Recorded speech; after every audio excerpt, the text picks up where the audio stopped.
placeholder token for Abe. Or not Abe, Kalanesco.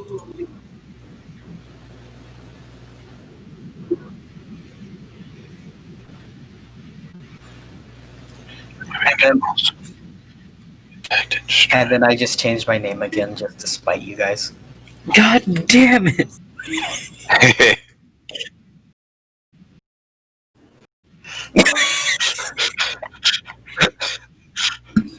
I am now Benjaminius Mususon.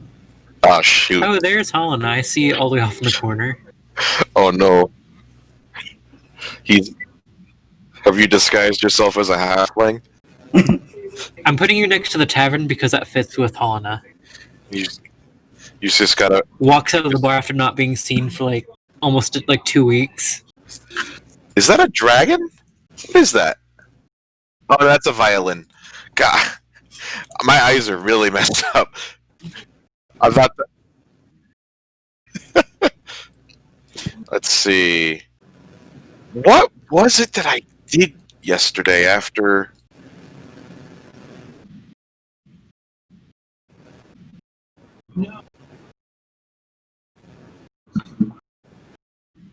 Oh.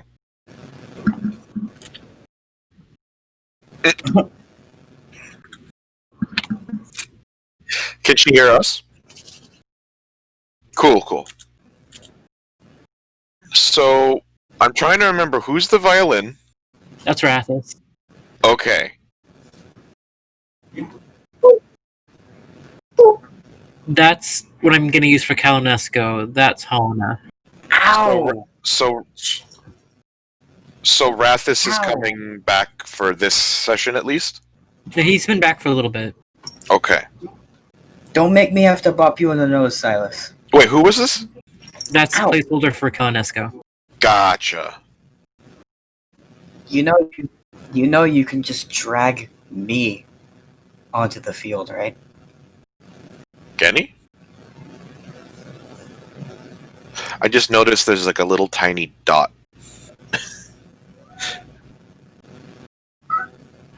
Let's see. Nick. Kalanesco. There he is. Science. Incredibly handsome man. Stelio, canto Stelio. Where do you want to be, Jonik?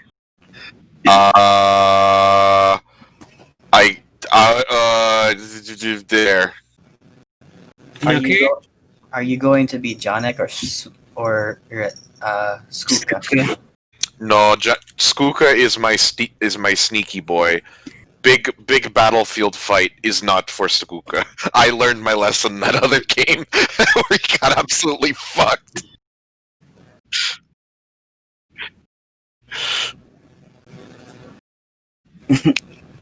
Although just go, and Sunny will go away and then come back.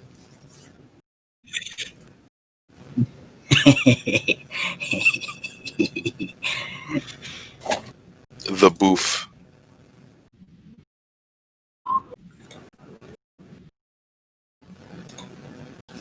Okay, so you guys can do one action before initiative starts.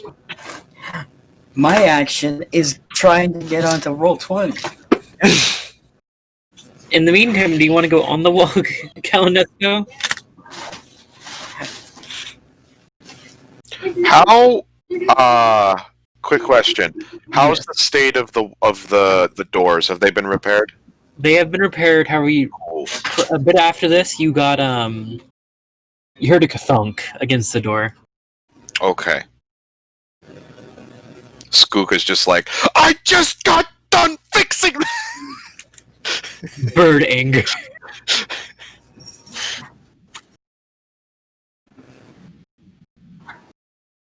Yes.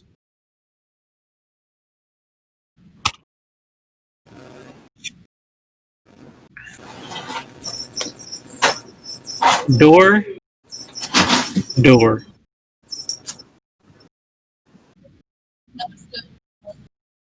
That's the tavern / inn. That's some random person's house. That's a rock. I will I'll be right back. I'm going to disconnect from Discord to see if I can get into level 20.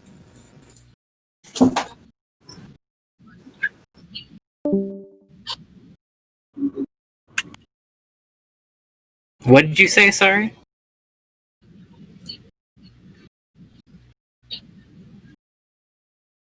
You're small. You can fit through most things.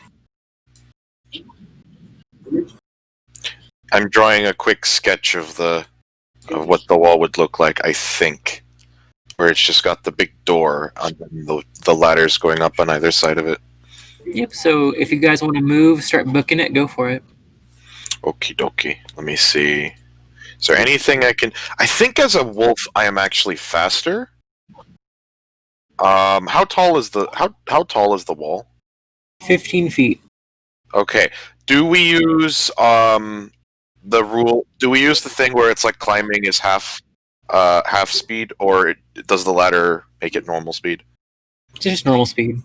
So Okay. it's still 3 squares of movement to get up, though. Okay. So I won't go up faster if I turn into a spider because they have a climbing speed of 30 feet. Let's see. I can get that far.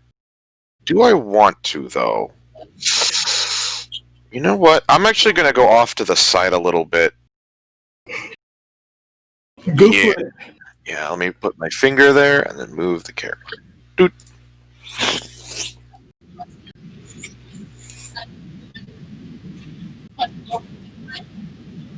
You can also Okay. use the dash action if you'd like. Oof.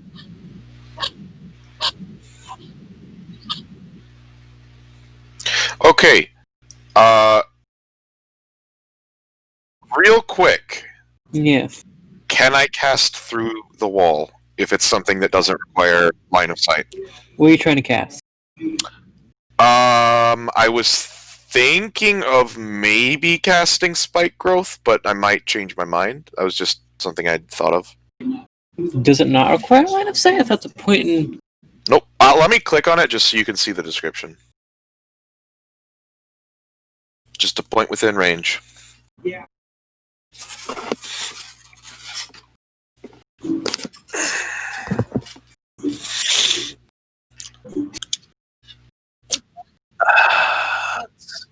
Nope. Uh-oh.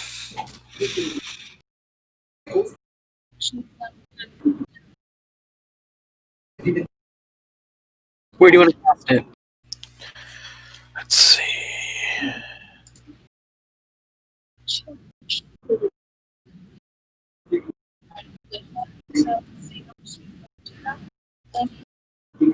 $25. Okay. Well, no, doesn't she get extra movement as a barbarian too? So isn't it just a straight 30 now? Oh.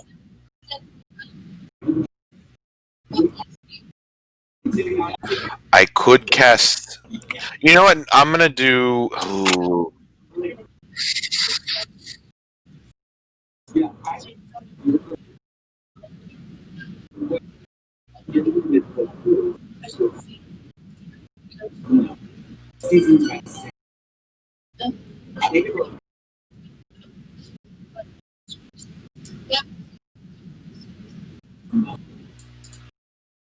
You can open the gate.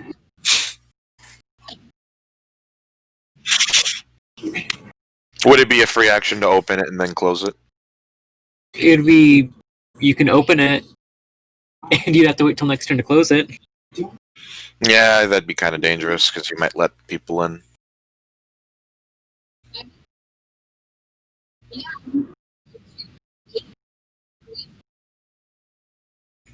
What? Is it like a gate or is it more like a solid door? It is a very, very big solid door. Okay. Generally speaking, the guys up here pull a thing and it makes it open a lot easier. However, I have no doubt with Hollow Strength that she could open.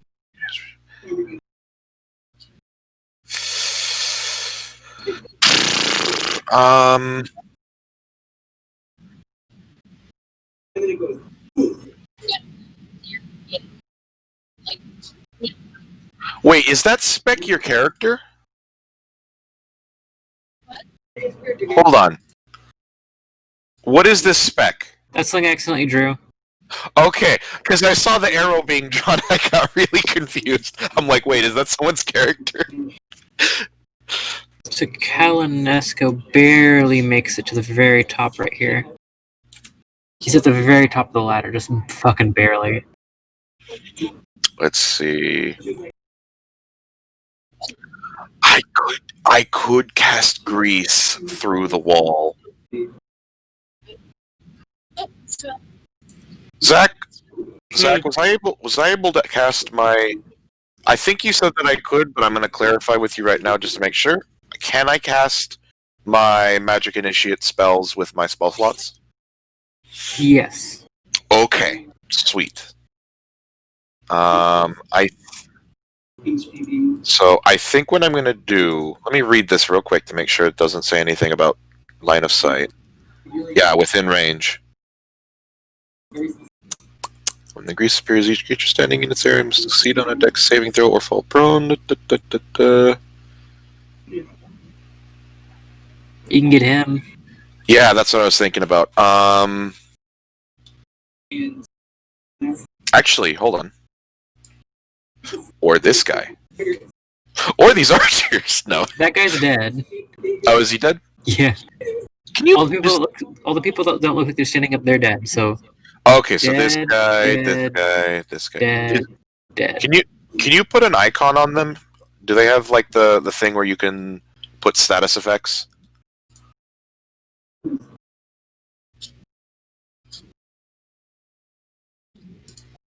Trying to see how it was that you do that. Oh. Yeah, it's a little circle on the bottom. Yeah! That makes it a little bit more clear. So these guys are not dead. And this guy is not dead. And this guy is not dead. Okay. That guy is actually still within my range.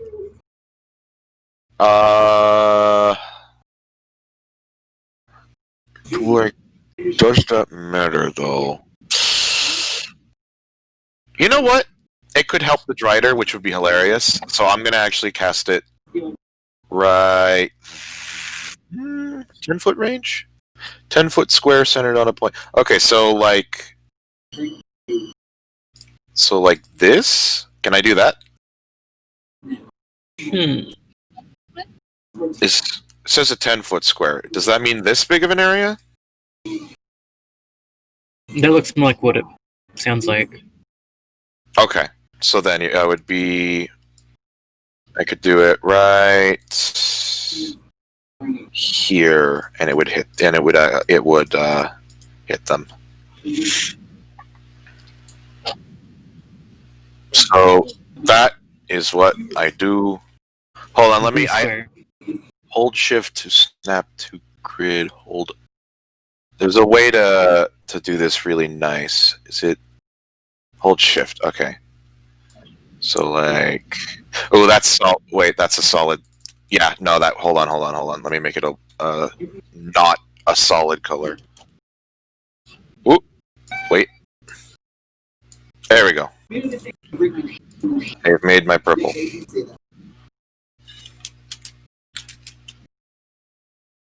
I mean, he passed succeed with the natural 20, so he's still standing. Mm-hmm.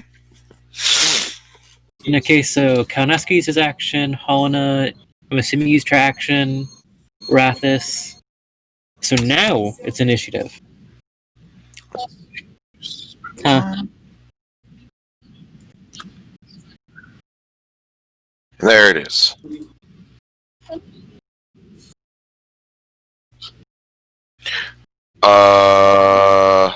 What is Ari's dex?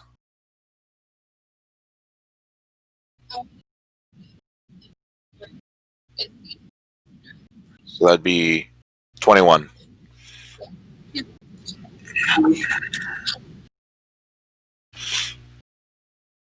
Let's Kalinesco deck. They invade Duart's personal space. What about personal space? It's gone. I'm invading. Fuck is your dexterity? Oh, it's -1. Ah. There we go. I finally arrive. Sort of.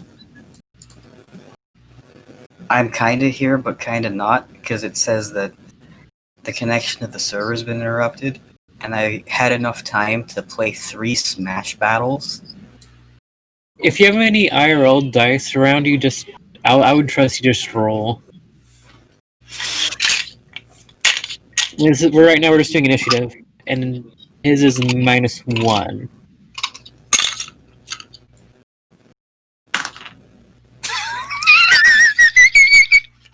I don't know why that just the sound of the D20 rolling got my funny bone. Okay, so with the modifier, that's a 5. Okay, so that's everyone. Hey, Jason. Jason. I don't know why that seems funny to me. I don't. The sound is extremely amusing. Where's my dice? I found my dice in my backpack. Hey, there they are. Jason. Yes. Jason. Mm-hmm. Jason. Mm. That was a D4. Yeah, I could tell that it was like just a single sound.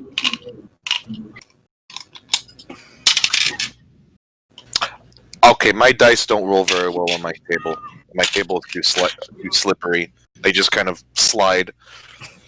Even the D20 didn't roll very much.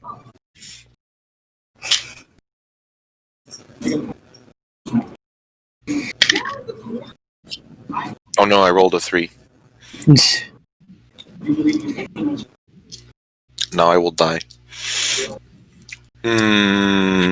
Zach, What? are you okay with if I ever get a chance to see my character sheet? Actually, like, if it doesn't let me, just I roll for all of my shit. I don't know what spells I have though, and that's the problem. Just-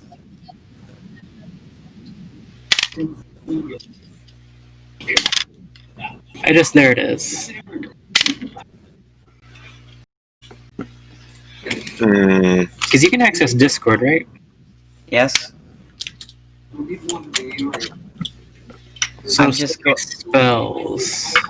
I'm just going to be playing by email, I guess.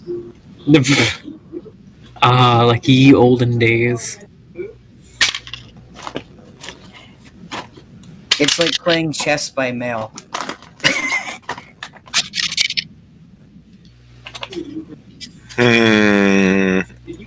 If one person misread it, the move, you can have 2 completely different games going on at the same time. Okay, so combat order is as follows. Helena is at first with that whopping 21, then Jonic, then Rathus, then the Outlaws, then Kalinesco, then the Rangers on the wall, and then the Drider. But fucking last. The wall. It rolled the lowest possible to get. The wall. Hey, there's a bunch of grease if you can throw a fireball at it. Boom. You say to the guy who has no fire magic at all. Okay, so first up is Helena. What would you like to do, little barbarian? Okay, easy enough. So it's 15 feet of your movement, and you have 10 more feet.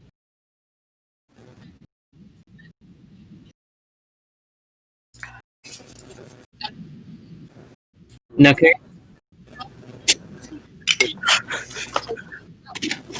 Oh my god. Okay, so Oh my god. for hilarity, roll. No, she declared it. She declared it. I want to see where this goes. Roll me an athletics check at advantage.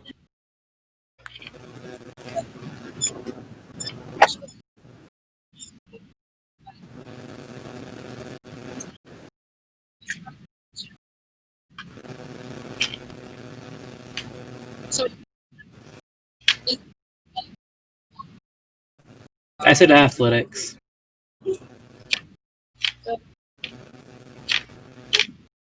Okay, so Kalanesco, what you see is the small halfling that's been gone for about a good few weeks, holding her battle axe, running her hand across it as the flames ignite upon it. Just vaults herself over the wall, and the superhero lands on her feet. No damage taken, and she's just fucking ready to tumble. You know what? Because you rolled a natural 20, you're right in front of this dude, and that's not even an action. Yep.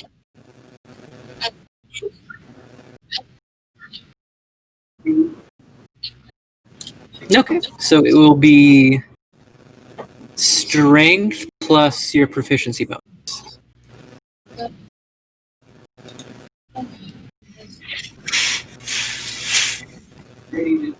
Yep, that sure as shit hits, and it is. Are you using this two-handed or one-handed? I believe that's a D10. If it's a battle axe, then yes, it is a D10. Okay. Plus 3, but also plus a D4 because it deals extra fire damage. Because you got it enchanted. If it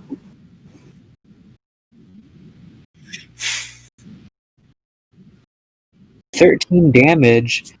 You hack at the guy's fucking kneecap and you dig into it a good few feet. His movement's essentially halved right now. a good few feet. How A few inches. My bad. No, see, she went through both of his feet. or were you slicing up?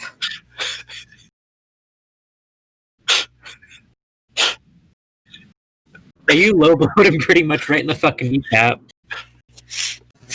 And that is Helena's turn. Next up is Jonik. Okay, so I did the math. I can go 5, 10, 15, plus the ladder climbing, which is another 15. So I can go that far, right? Yep. 30 feet of movement. Okay, I'll move myself over there.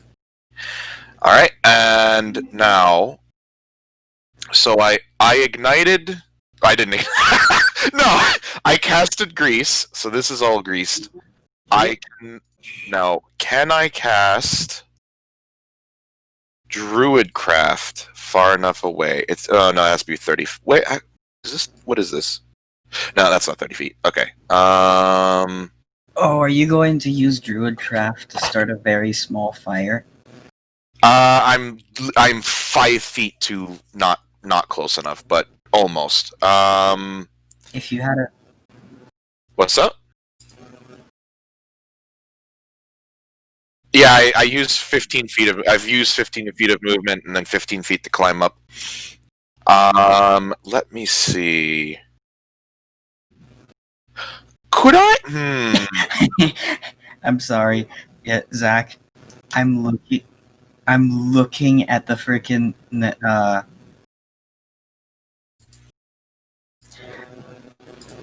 I'm looking over at the character sheet now.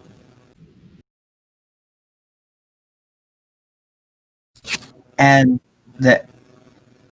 I immediately saw the freaking little picture on the side of the screen. Oh, wait a second. Oh, wait a second. Zach. Hmm. Oh shit! It's not within range. Damn it. These are like what are these fires? Is that exactly what they look like? Oh, the cat. Gotcha. Okay. Okay. I can't see my second level spells. Okay. Gotcha. Detect. It took me a very, very long time to load this picture, but I need my second level spells too. I also need to know how many spell slots I have left. Because we didn't take a long rest. Can I cast Pass Without Trace and then attempt to hide? Can you hide as a bonus action? Excuse me? Can you hide as a bonus action? No. I don't think so. Thank you, Zach. It's Is it? much appreciated that you take the time out to do this. Was it a rogue thing that was a bonus action to hide? Yep. Okay. Cunning action. Yeah. And I think later on, Rangers get it too. Well, I could turn into a spider. What's the range on this? 30 to 60? So I would have a disadvantage, but I could shoot this guy with a web, potentially. I didn't use any of my second level spell slots at all. Zach, if I turned into a spider, could I try to shoot this guy with a web? What's the range on the web? 60 feet. Well, it's 30 and then 60, so it'd be a long range attack. So disadvantage? I think so.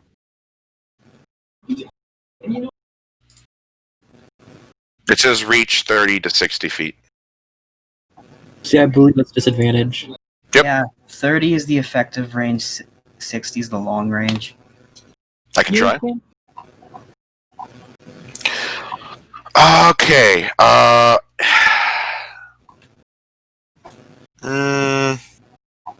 Well, why don't I just shoot at him with a magic stone?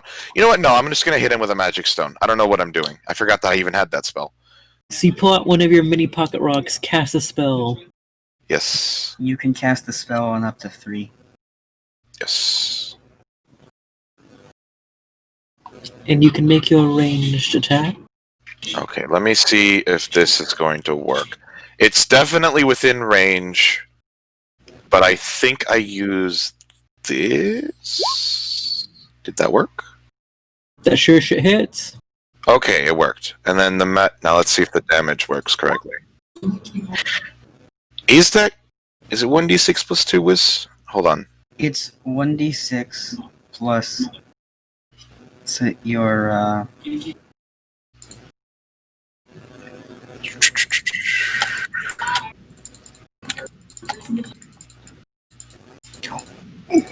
Is 1d6 plus spellcasting ability modifier, which is a 2. So yes, that did work. So 5 damage. You sling your rock at the guy that was greased. It knocks him right in the throat, and you just hear. You just kind of hear faintly, like, bitch. I just kind of I did it at like a ballistic arc to get it over the wall of rangers in front of me, or archers, and it just hits him in the neck. Next up is, unless you want to do anything else. I believe that's everything I can do. Well, I could turn into an animal as a bonus action. Screw it. It gives me extra HP. I won't die as easily. Yeah, I'm gonna turn into, I think, a dire wolf. Dire wolf is. Can't you turn yourself into a giant wolf spider or something? Giant.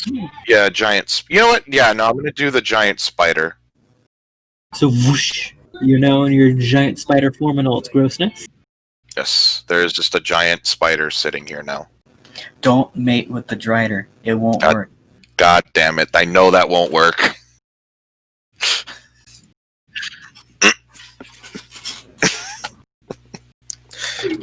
Let's see.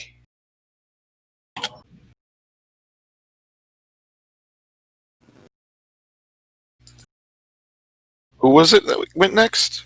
Next up is Rathus. Okay.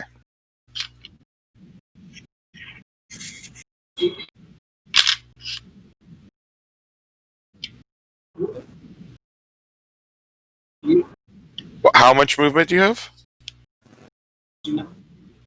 It's 5, 10, 15. No, you can go that far. You could, I think. Get So, on- okay, that is 15 feet of movement, plus the 15 that it would take to go up the ladder, so you could end up right here. So you'd be at the very top of it. Slightly further than Kalanesco. So you can see everything that's going on. However, Rathis, what catches your attention is the Drider with its back turned. You see long flowing white hair. And your heart sinks for a minute as you recognize the breastplate armor it wears.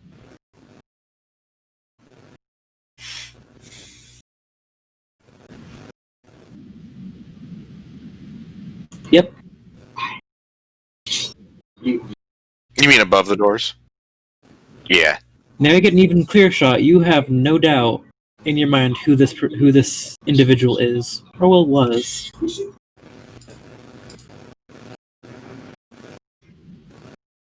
And if you're guessing who it is, yeah, you know who it is.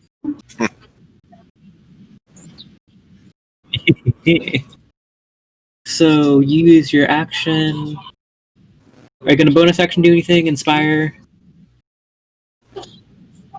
Yes, you are a bird.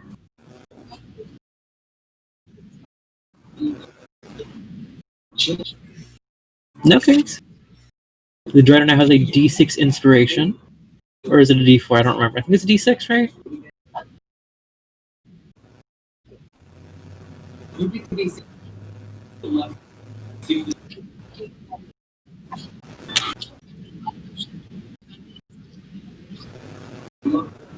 You sure that what? Okay. Is it a D6 for at level 4 as well? Okay. Okay, so that is your entire turn. Oh no. Next up is the Outlaws. Because I'm not gonna have them all do their turns separately because I am a lazy bitch. That's how I do it, so don't feel bad. So the one right in front of Helena takes 2 strikes. Hey Zach, Yes. I have the high ground. I'm assuming a 17 hits your armor class, Helena. Your Profound. dexterity modifier and your con modifier. Okay. You take 6 damage as he slashes you with a short sword. She's raging. So that's halved to 3.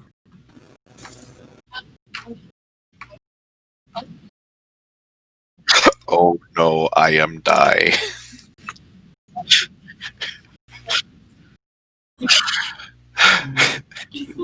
I like to imagine this literally like a paper cut.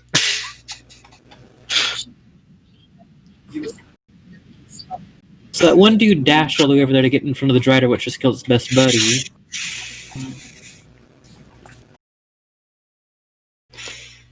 And that one is going to shoot the Drider with a bow.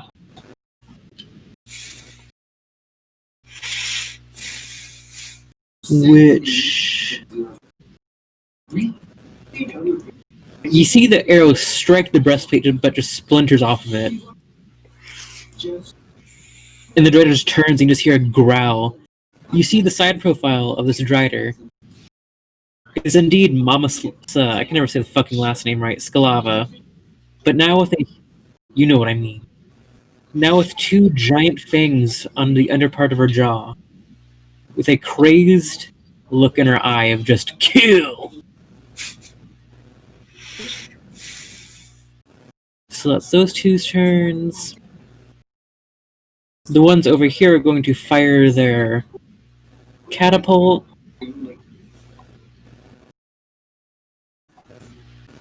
Well, one of that is a crit fail. I'm gonna take that off of GM rolls for a second. Yeah, no, that fucking thing shatters. The rope snaps, and they were starting to load very volatile, like flaming urns.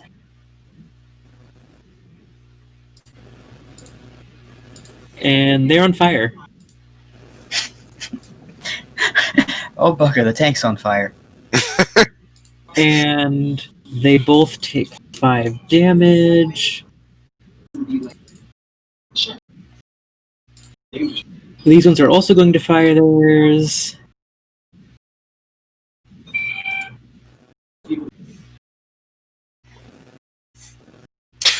Okay, so they hurl a rock. However, it overshots it and damages the wall behind you. Well, who was this targeting? They were trying to go for the ranges, but they fucked up, so there's like a rock haphazardly hanging off right there. So the wall has now sustained a little bit of damage, however, it's still holding strong. The ones on this side are saying, fuck it, we just saw a small woman descend from the wall with a flaming axe and pretty much took someone's kneecap out.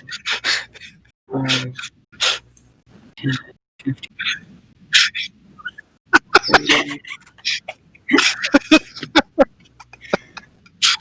30.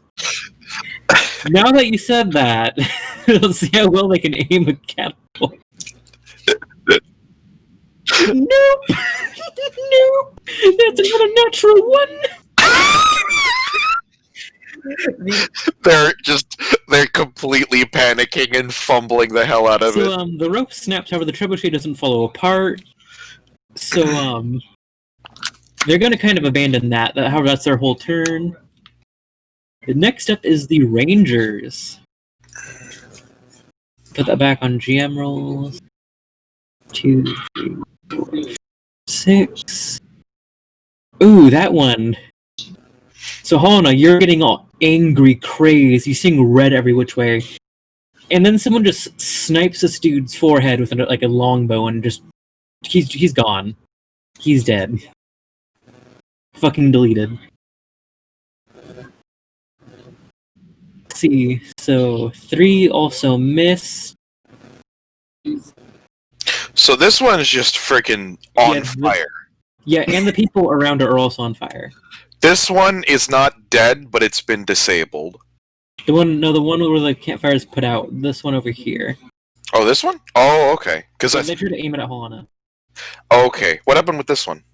They just said, "Fuck it." This woman who just is 2 feet tall and jumped 15 feet seems like a bigger threat. Okay. The one in the grease is going to try to move, so he's going to make a dex save.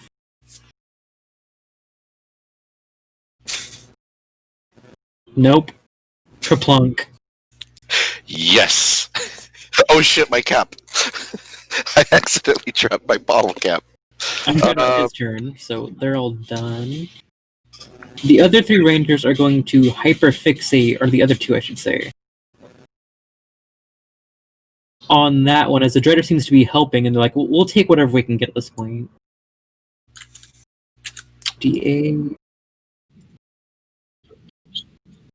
Yeah, no, that's 2 8s plus 3. He's fucking gone.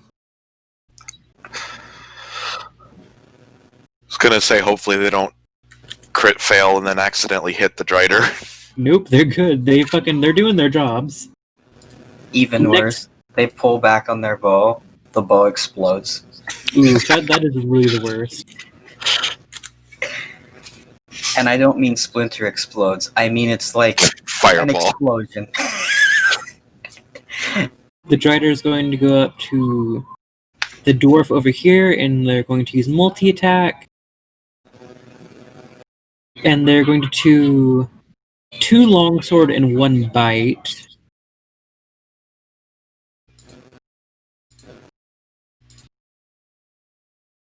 Okay, so the bite's a natural 20. The longsword hits. God damn, the Strider's doing some fucking work. Jesus Christ. Jesus fucking goddamn. What's the bite? Okay, it's not too bad. Let's make con save, which he has advantage on, and he passes. Also, remember that the Drider has Bardic Inspiration. Oh shit, you're right. She's gonna use it on the other longsword strike to D6. Okay, that changes the fucking tides. All 3 attacks hit.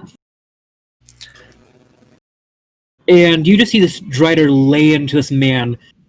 Just actual Since the Dreader's so large and a bit taller, she kind of has to do like a little spider squat down to actually hit him.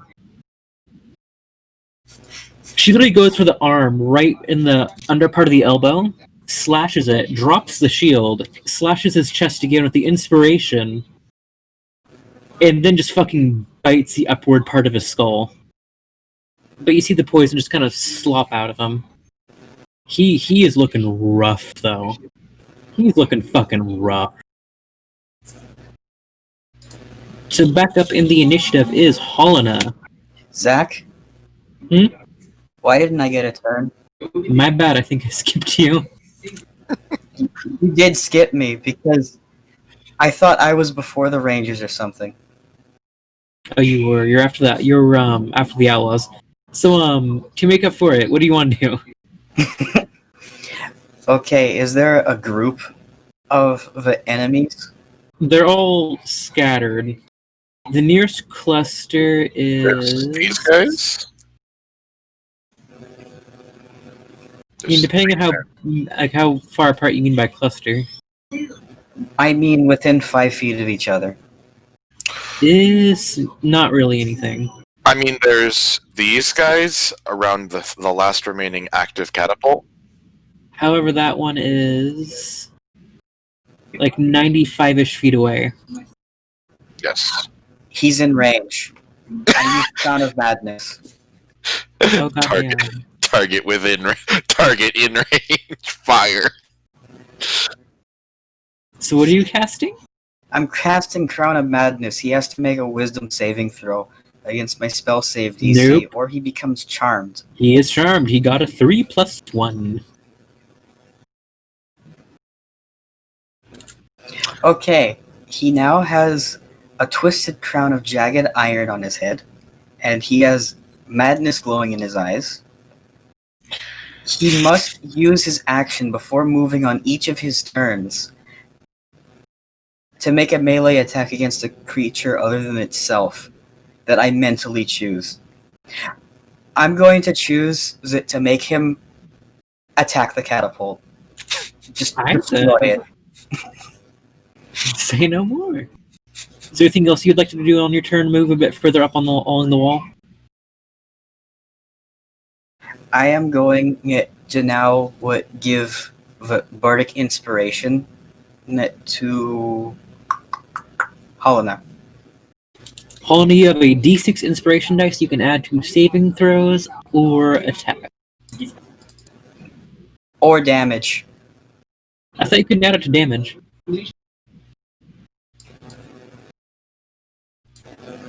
I doubt she's going to need it for damage, but you never know.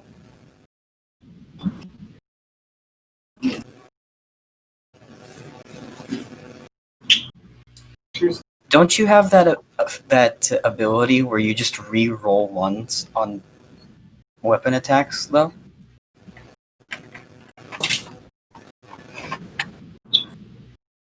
It can only add it to an attack roll, ability check, or saving throw, not damage. Really?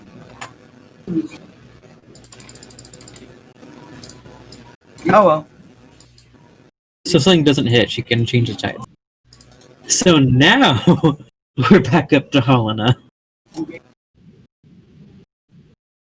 Who are you going to throw it?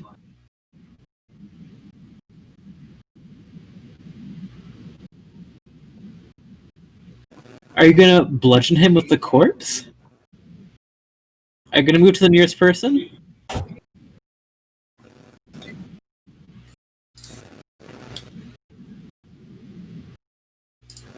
It's one over here.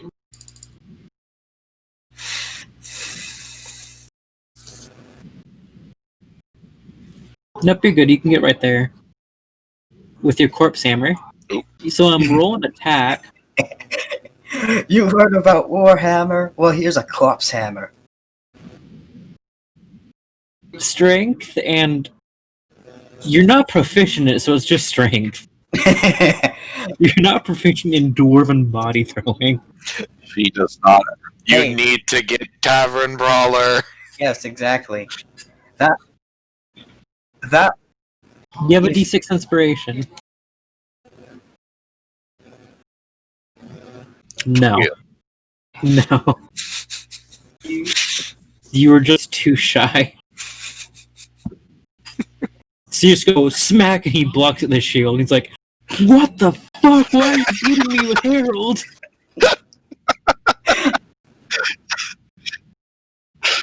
Psychic damage. Pretty much.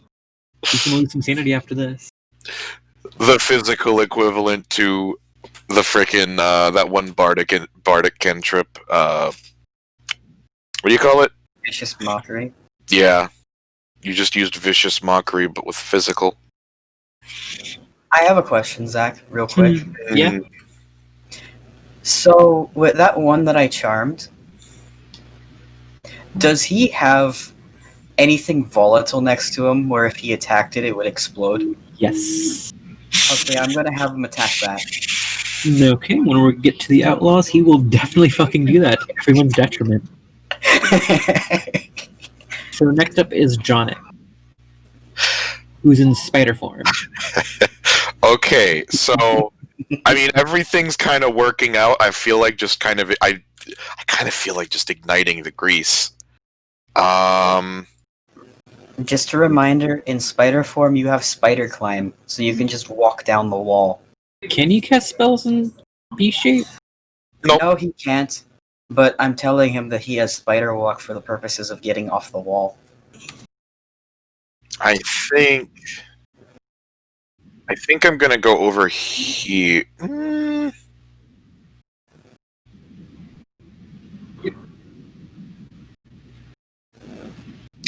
Hold on.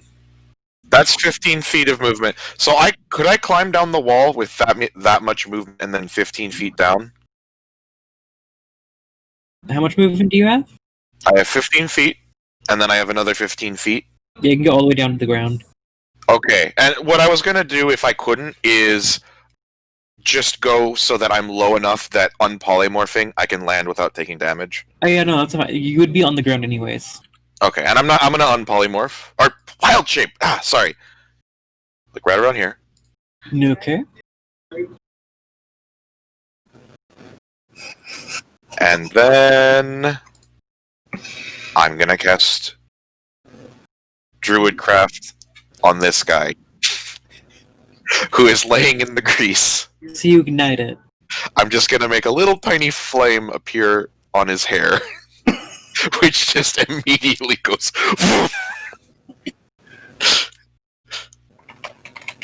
Okay, so he crit failed it. So because of hilarity, roll 3d6 and double the damage. Yeah. Okay. 23 or 26. You want some manwich? Oh god. Cause manwich. The war crimes continue. Everyone from the water sees a bonfire. Just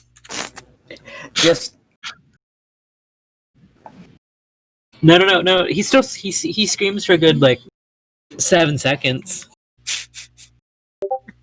He actually kind of crawls to the edge right there before he dies. Janek is not committing war crimes because he doesn't know the laws. Are you doing anything else, Jonik?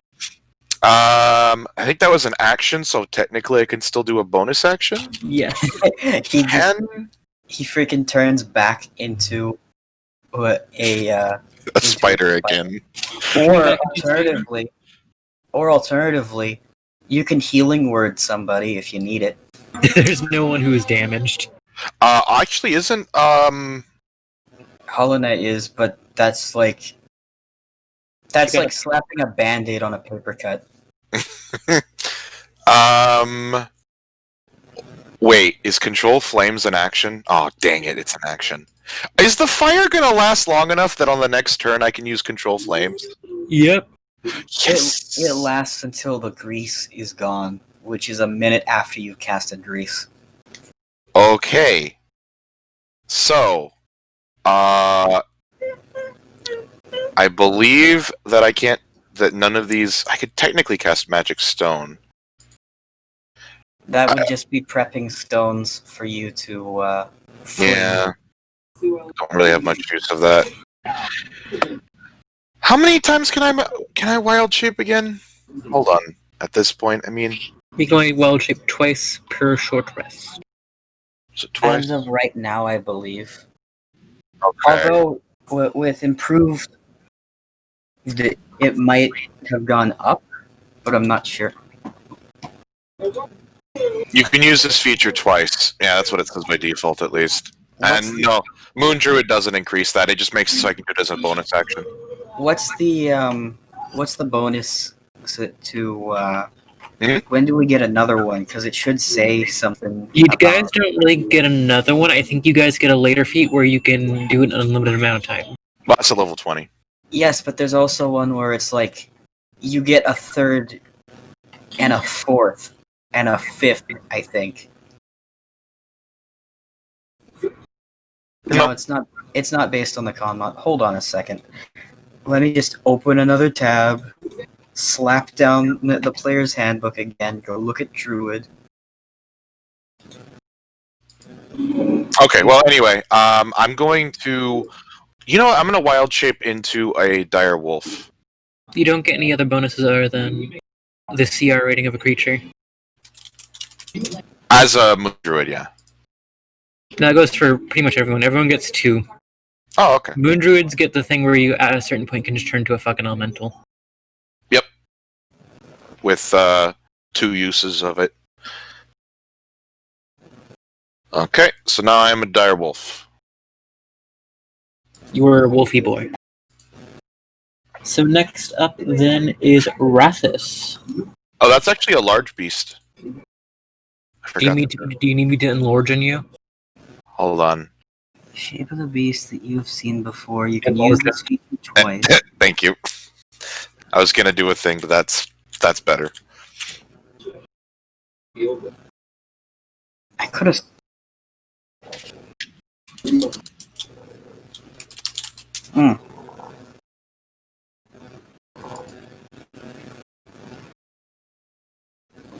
Where did I get the name Janek from? I'm trying to remember.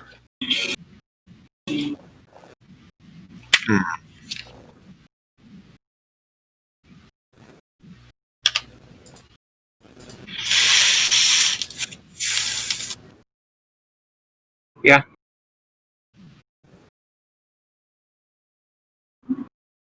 If you're trying to jump down, you roll either athletics or acrobatics and see how it goes.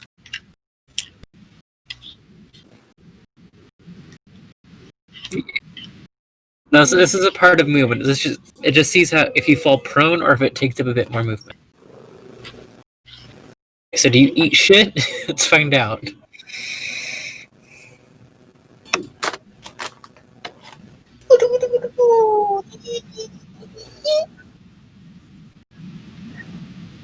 Yep.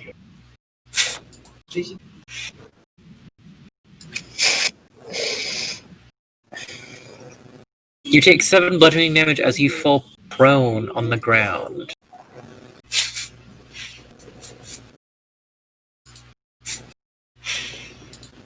And Rathis quietly utters, "Medic."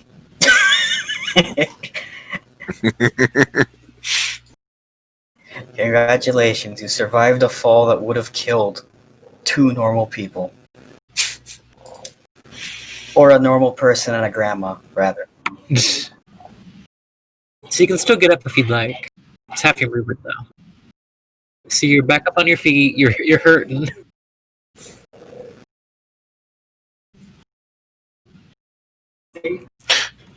Thanks, Silas. Thanks a lot for stepping on my headphones and just dragging me down. Why do you do that?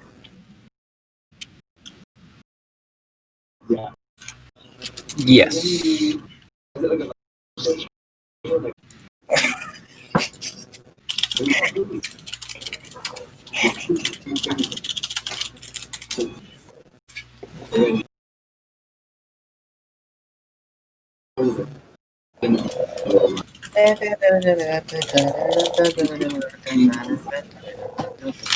So what is your action?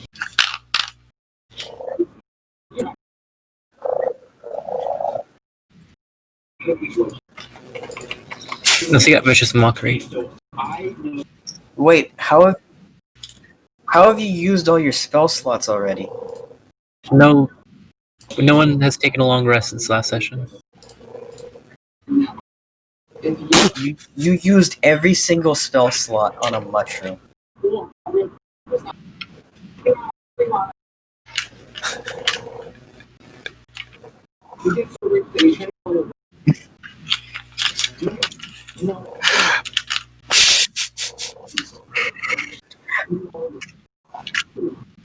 I was in combat and I didn't use all my spell slots. The Drider has another D6 inspiration. Is there anything else you'd like to do?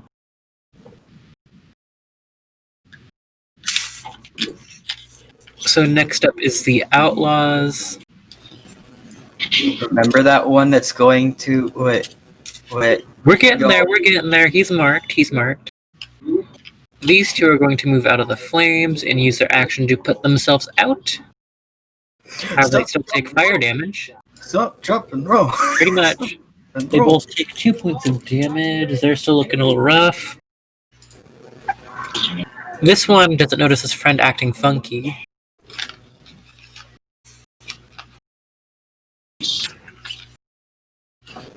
Ooh, it's too close. Go back. Zoom out. I don't need to be enhanced.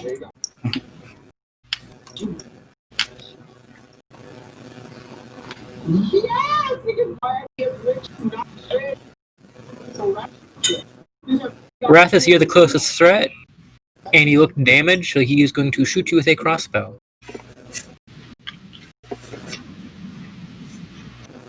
$20. Yeah. You take 10 damage as you get shot in the shoulder with a crossbow bolt. Is it a heavy crossbow bolt? No, just a light. Heavy crossbow. The Drider is going to use, because that's ending his turn, the Drider is going to use one of its legendary actions and cast Healing Word. You get, wow, 3 healing. Wow. The lowest possible roll. So you, like, one of the cuts kind of heals up a little bit. So anyways, now to the charmed individual. There's a cache of explosives, like, around here. I'm assuming you want to, like, throw a match on it or something. It has to be a melee attack, so that means that he would have to punch it with a lit match in his hand. Do you want him to? Aggressively shoves a match into it, yes. He does break the vases, and let's see how much they bring in notes. Okay, that is going to be a rather large kablooey.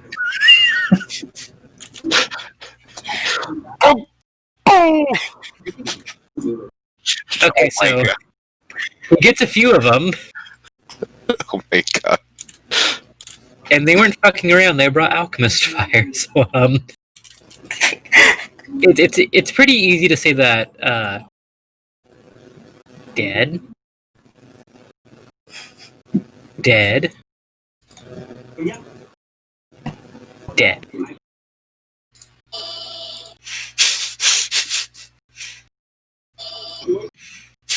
That one also dead.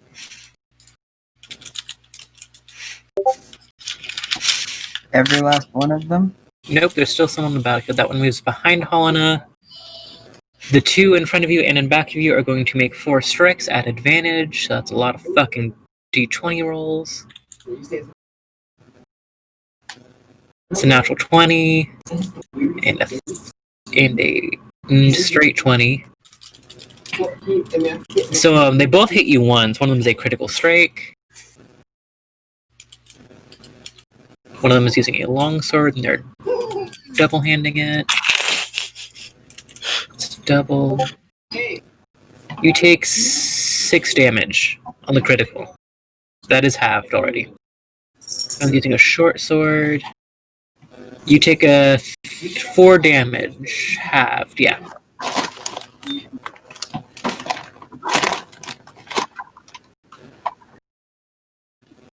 They just see a rat man. These ones over here. See a rat man turn into a fucking wolf. They load the crossbows and they're going to strike at you. Okay. Does a 18 hit? Yes. Does a 19 hit? Yes. And You you did. take 10 damage total. Okay, I'm down to 27 as a wolf. Now it is Kalinesco's. Because I won't skip you. So the one that Yeah, your made the Crown of Madness went kabloom. okay, those two that are next, those two with the crossbows, are they next to what a catapult? Yep. Are you doing the same thing? Yes, I am. Wisdom save? Yep. 18. Okay, so that was not a success. You cast a spell, the crown begins to form, and the guy just slaps himself in the face. Okay, and I'm going to give Helena Bardic Inspiration again. Hana gets her bardic inspo.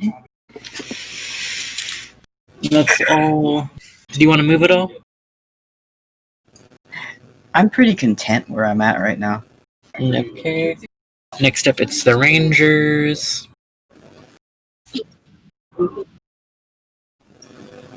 Surprisingly, they all fucking miss. No one's rolled above a 10 yet. Yep, no, that's a natural 1. Does the bow snap? It does not snap at a 100, so... Next up is the Drider. Who goes up to you. They're going to... They look at you, and they look back at at the friend in the distance. And they're just going to make 3 attacks with, I believe it's a longbow.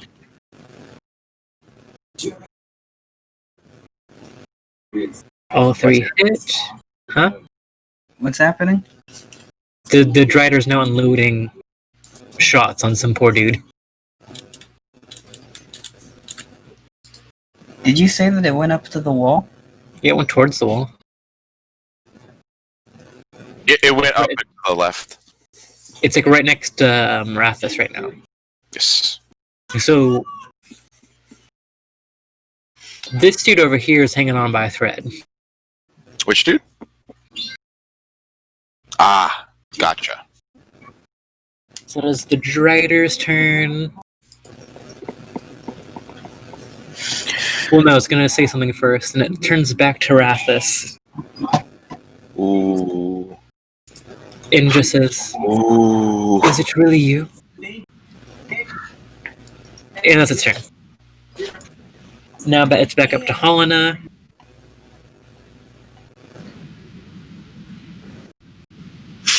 Oh yeah. This one. You still have your body. You still have your body that you can slap him with.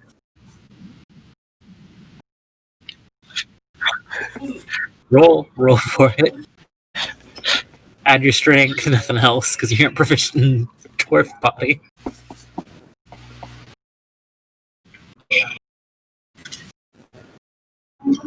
Do you want to have Tavern Door so you're proficient with it? Okay. So you can add your strength and your proficiency bonus. Hey, Jason. Yes. Oh no. There it is. There he is. The freaking dwarf. Ari, good. So with Tavern Brawler, you get a D4, and this is plus your strength, plus your rage damage. Actually, Zach, if you wanted to argue, you could use the dwarf as a great club. It's still an improvised weapon. Yes, but improvised weapons, up to DM's discretion, can take the stat blocks of That's true. certain weapons. Like a stick from like a. You could use a Well, it club. doesn't really matter at this point. He has 1 HP. But still, Either way, he's down, and she can describe how the fuck she wants to kill this man.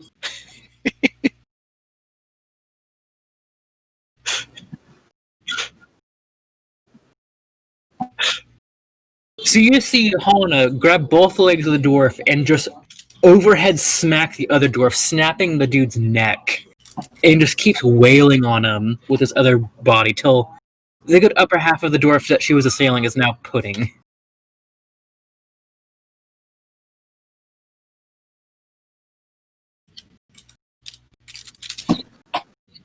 No, he is 1 HP.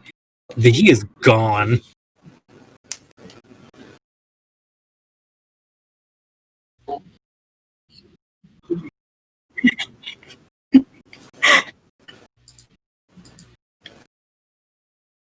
which is funny because Next up is Jonik. Okay, so that guy's freaking dead. Oh yeah, I've got a full thingy on him. I'm gonna ask. Yes. Can I run up to here and then try to swing the guy in front of me into the fire? Just grab onto him and yeet him around Make a grapple check. as a big dumb wolf. Make a grapple check. Is that just strength modifier? Yes.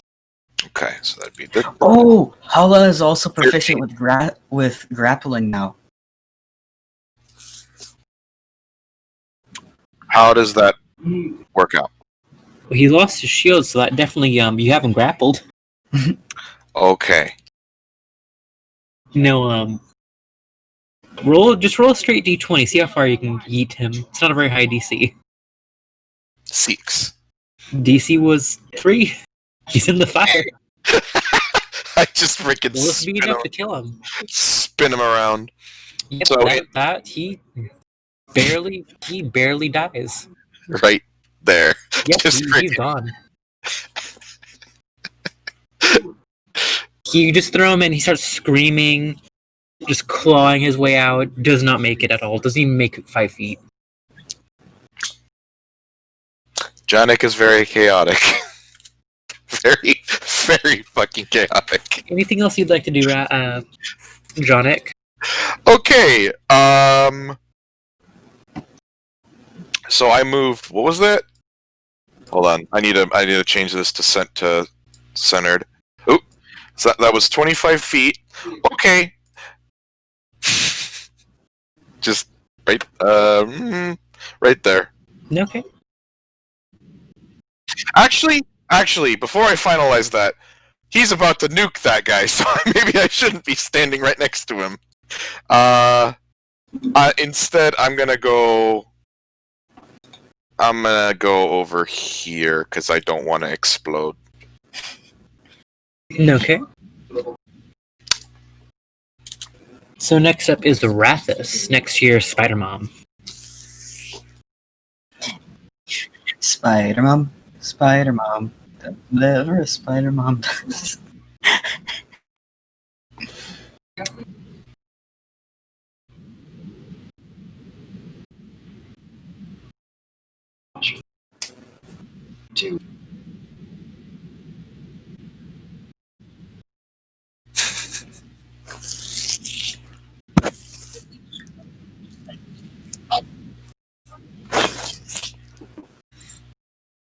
She kind of just scoffs a little bit and sneers.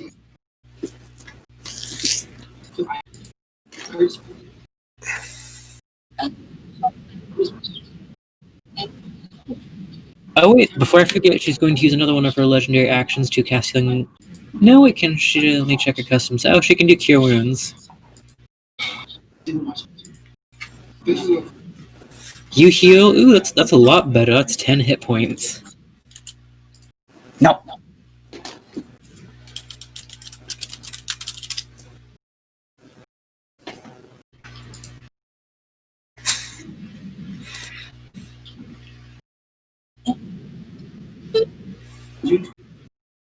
No attacks, no spells.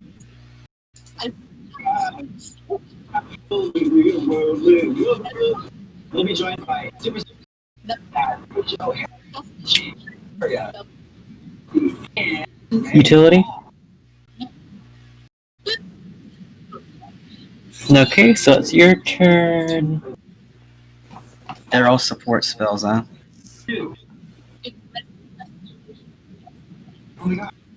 See, these guys are going to go into a full dash. And they're gone.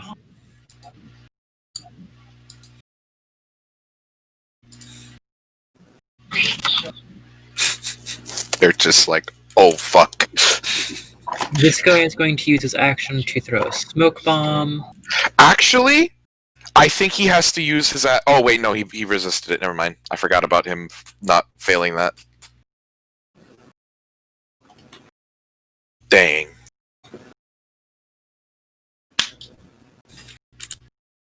How far away is he, by chance? How far is who? The guy with the smoke bomb? From where you are, because you did not move.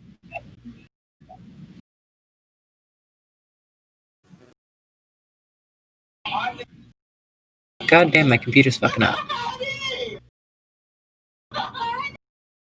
125 feet. I wouldn't have been able to cast Crown of Thorns on him in the first place because he's 5 feet out of my range. And after that, he's going to use his full movement. That is their turn. The Rangers are going to try to snipe some of them. The two that were by the catapult are disadvantage. So a lot of them that were aiming for the ones that you failed to charm, those about two of those hit. The one with smoke screen, because he's still technically in the thing, that's disadvantage. Scared. Yeah, no, they just whiffed through the smoke. So now it is Kalinesco's turn.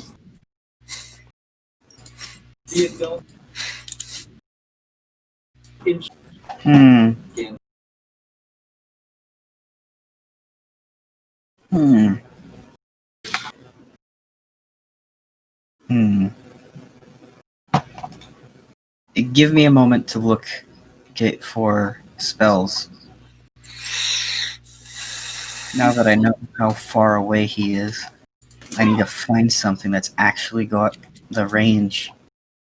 To let you know, everyone at this point is 130 feet out, roughly.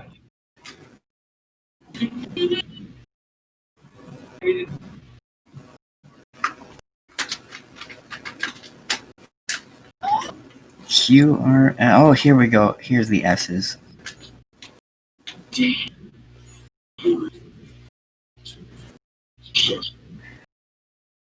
Well, that's 16 feet. I mean, that's 60 feet. Let's see, what else is there?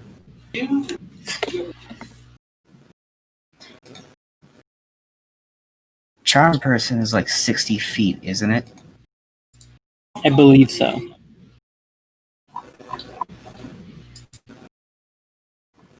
No.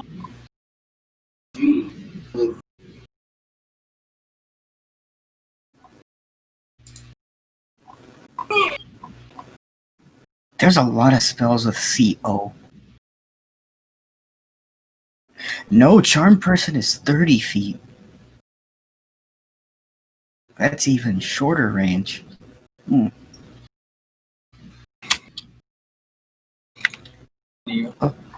Okay, so let's see. What else do I have that... Absolutely nothing. Okay, well... Shit, I don't even know who's within Bardic Inspiration range for me. What was the range? Bardic Inspiration has a range on it. But was it 30 feet or 60 feet? It's 60. You could do Ari. Who's within 60 feet of me? You can frag it to Ari. Didn't I already give Ari Bardic Inspiration and she didn't use it? That's true. Okay, you could move. I know, but who else is within 60 feet of me? Now you're If you within move, 60 you feet of me. can Now you're within 60 you can feet give of me. Jonic inspiration Yes. and a few of the rangers. For context, you've been standing on top of the ladder this whole time. I like to imagine that you've just been peeking over the wall like a single foot, and all we could see was your head as you're just casting things at us. While playing my instrument. Yes. You're holding on with one hand and playing the instrument with the other. Wait, what is your instrument? It's a viola. Oh, that would be a problem. You've just placed the viola on top of the wall and are playing it with one hand somehow. Zach, I just realized that Jack of all trades applies it to Everything. everything, including initiative. So I think I should have actually had a +0 to initiative. +1. Oof. Oh, yeah, +0. Yeah, you're right. Well, shit. I don't think I have anything else that I can do other than give the Bardic Inspiration out. So, how far are these guys from where they are shown? Are they where they are, or are they, like, far? They are far out. They're close to 130. Okay, so... If I went to the edge of the wall, would they be 120 feet out or no? A little bit under. Are they within 5 feet of each other? No. No. Oh, They shit. are... 15. 10, 15. Yeah, there's 2 spaces between them. So, yeah, 10 feet between them, I think. Hmm.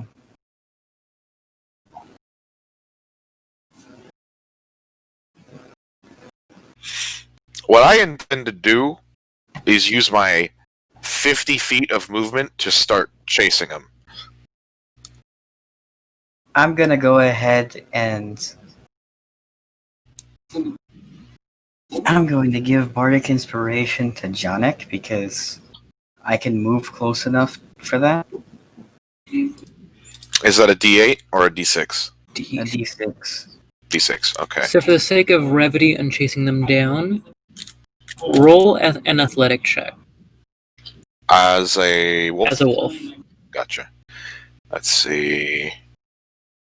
Doesn't list anything for athletics, so I'm assuming that's just the normal Just a strength modifier then. Yeah, it would be a +3. Let's see. 15. They're both still pretty far away from you. You haven't made any ground on them.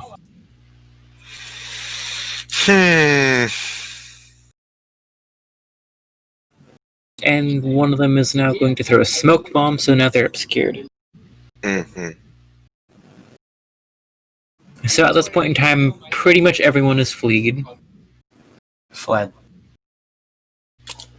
You know Wait, what I what was this? mean. Explosion. Oh, that's a smoke screen. Oh, okay. I was like, is that a wagon? Just a giant wagon. So now you see the battlefield laid before you. Dead bodies skiing about. Like 3 good catapults, ramshackle as they may be. Let's see. Yeah, this one is just gone. Oh wait, no, both those are gone, so 2 good catapults. Oh yeah, these 2 are both gone. This one this one's actually completely fine. Yep. This one is disabled, but in a minor way. Yep, just use a do rope. So what would you guys like to do? Would you like to loot the battlefield? Yeah. Still Was this- rummaging around. Why is the spider's legs purple? Oh, Most likely because Jess. I thought that was like a status effect. I was really confused.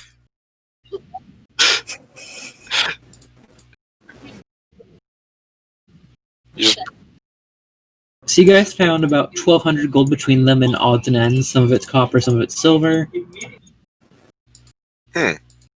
So, but it all totals to about 1,200 gold pieces for the sake of easy math. Quick maths. Okay. Cool beans. You do find a note detailing the stuck-up people who are being greedy behind a wall when their people are starving. It gives you a location within the country of Nalgruk, which is to the east of you, outside of the mountain range that survives.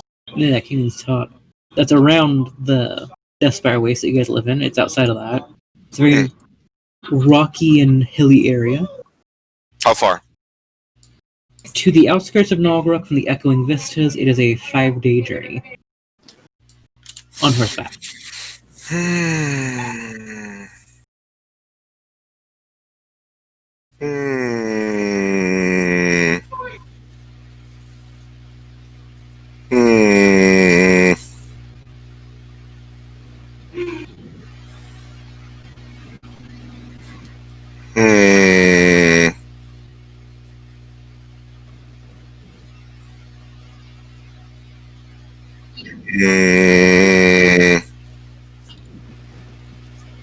What do you guys think?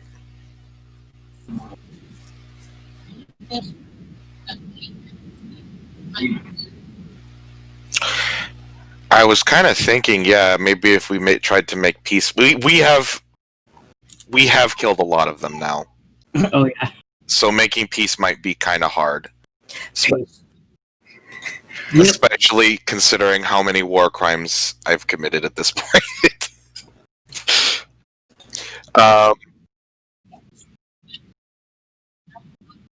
You know, the people already ran away. Yep. can you send me my core sheets with all my skills and shit?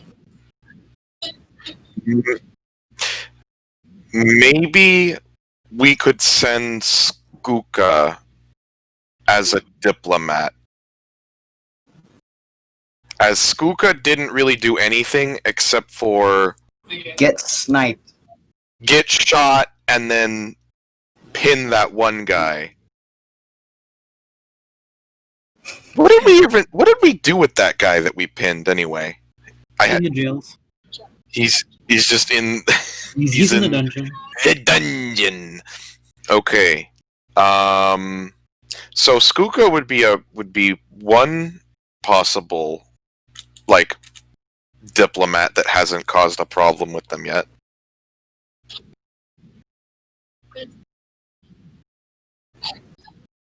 The one who literally was using a motherfucker to beat another motherfucker. I mean, they could be the intimidation factor. Oh, before I forget, hold on, to make 3 intelligence rolls. Skuka shows up and they're messing with him, and then Alana comes out behind a tree. A fucking smart fucking barbarian. At this moment, when you're looking through all the bodies, seeing the Dryader and seeing some of the dried up Alacor gook everywhere, you realize that, oh wait, I have a shiny rock that can ward the entire fucking town from danger.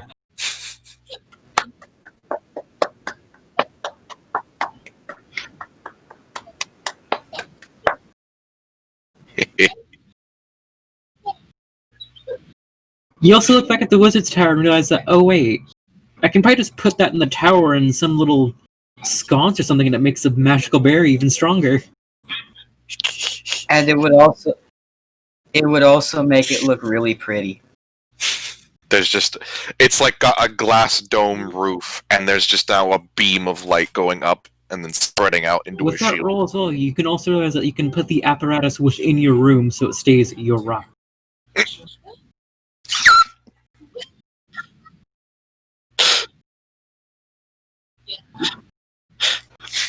So if you'd like to get that set up, Thephanie's still around before she departs to the Isles of Riven. Yeah, Stephanie doesn't really have to roll that high because they're pretty. The High Elves are pretty well versed in this sort of magic. She sets it up in about a few hours, and she sets it specifically to Alacor horrors, so everything else can get in, but except those bastards.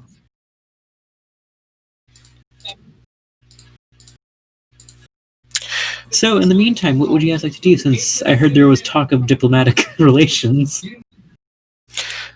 So the idea is that we send Skuka, and if they mess with Skuka, even though he's being nice, Ari can step out from behind a tree and then scare them shitless.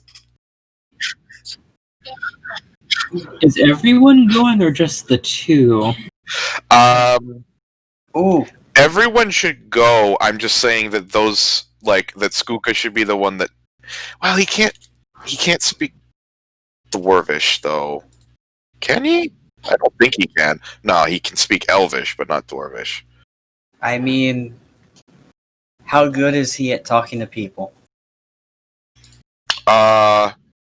He on a scale of 1 to 10, or what the? On a scale of 1 to 20, he's a 14 at talking to people. But you mean literally the freaking charisma modifier? No, he's a 14 out of 20 on talking to people. Well, I'm waiting for my character sheet to load. It's loading like a freaking. It's loading like it's on dial-up right now. It's at like a fifth of the way done. All I can see is the character's name.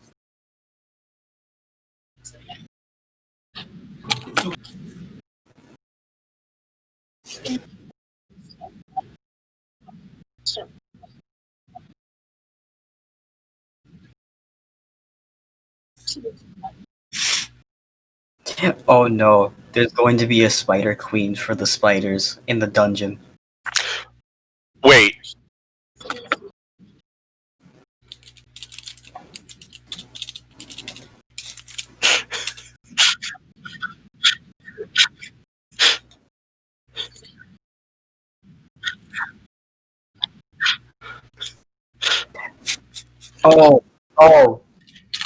Oh, Kalanesco, as soon as you say disguise, just goes, girl, I can make you up, let's give you a makeover.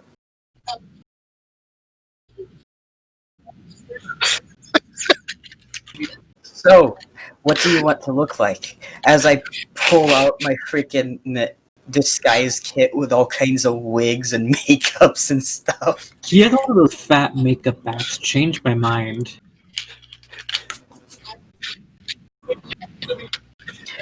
Okay, do you want to look more gnomish, or do you want to look like an especially small dwarf? Well, I think that I can get, maybe I can get some clothes that look a bit floofier.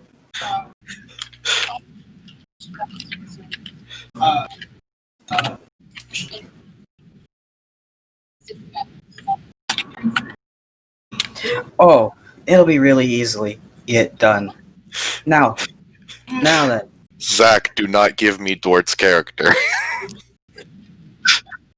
Now then, I have absolutely no idea whether or I have a wig that would look like a beard, but You know what? Add your proficiency modifier to your performance and roll a d20. I still can't see my thing, but I'll roll the d20 and I I'll sent you try. the thing. Yes, but it's loading like dial-up. Hold up. It's like loading a single pixel of lines every few seconds. No, every few minutes. Your performance is, I believe that's a 5, so it'd be a +7 to the d20 roll.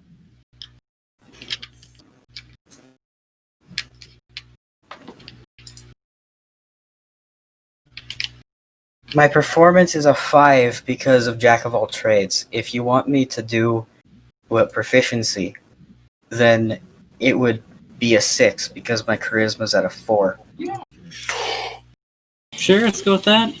It just occurred to me how horrifying Wraith's yell would be if Jannik started using it. It's a freaking accelerant. He just makes freaking... Zach? Hmm. Okay, so what would I add? A plus 6? Yep. A 25. Yeah, no, she looks like just a short dwarf. You start, drawing and using a bit of a fake wig to make a bit of a bit of 4 o'clock shadow on her.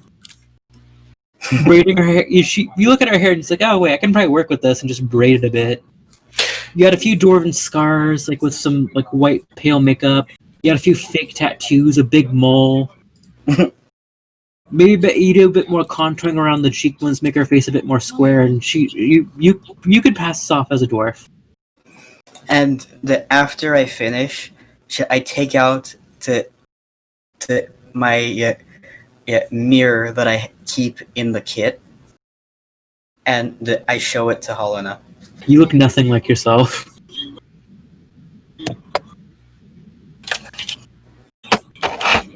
So if you guys are setting out, Can I say that Skooka just reaches into the disguise kit while you guys are doing that and pulls out a big mustache? I mean, it wouldn't be it wouldn't be too far fetched that my character would have fake eyebrows and fake eyelashes and fake facial hair in there. Dort. Tell me if this loads. Can you see this?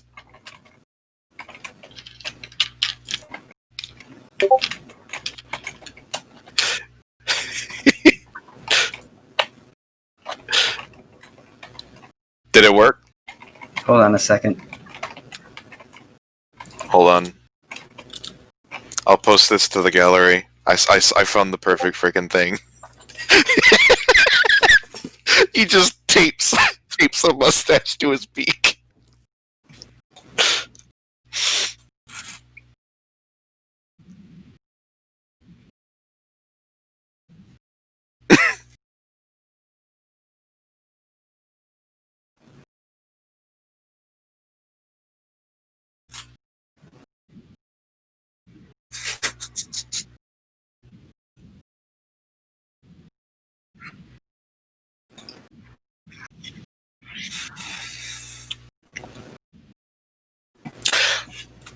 Hi! And he just gets in your face. Like, he bends over and gets within inches of your face.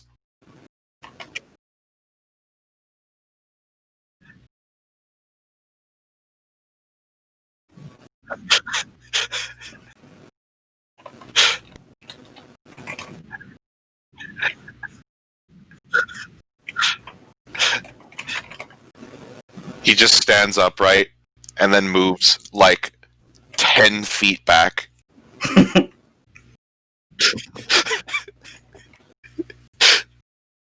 He just looks down at his feet, looks up at you, and looks down at his feet, and then very slowly starts moving forward.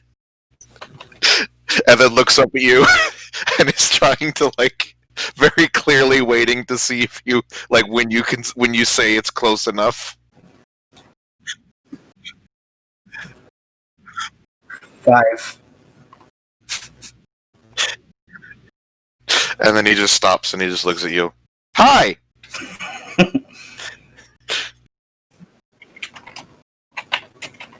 I'm good.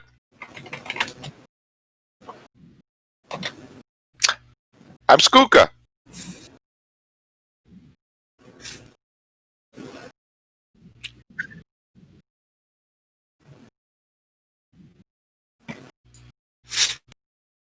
I'm an Aarakocra.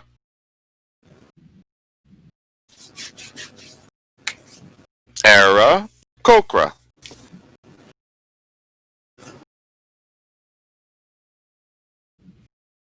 I come from the east. And he just points in the east direction. I used to live on an island. Way over there. Yeah. Bad things couldn't go there. It was great. Nope. Nope.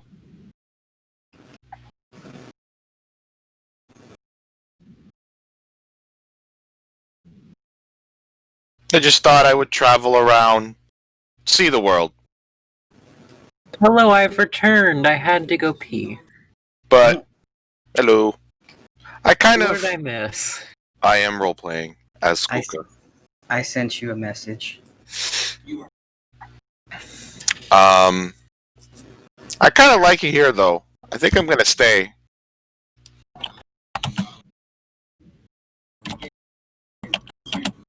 I have a bar, and he just points over at the tavern. So do you guys want to... Did you guys want to set off?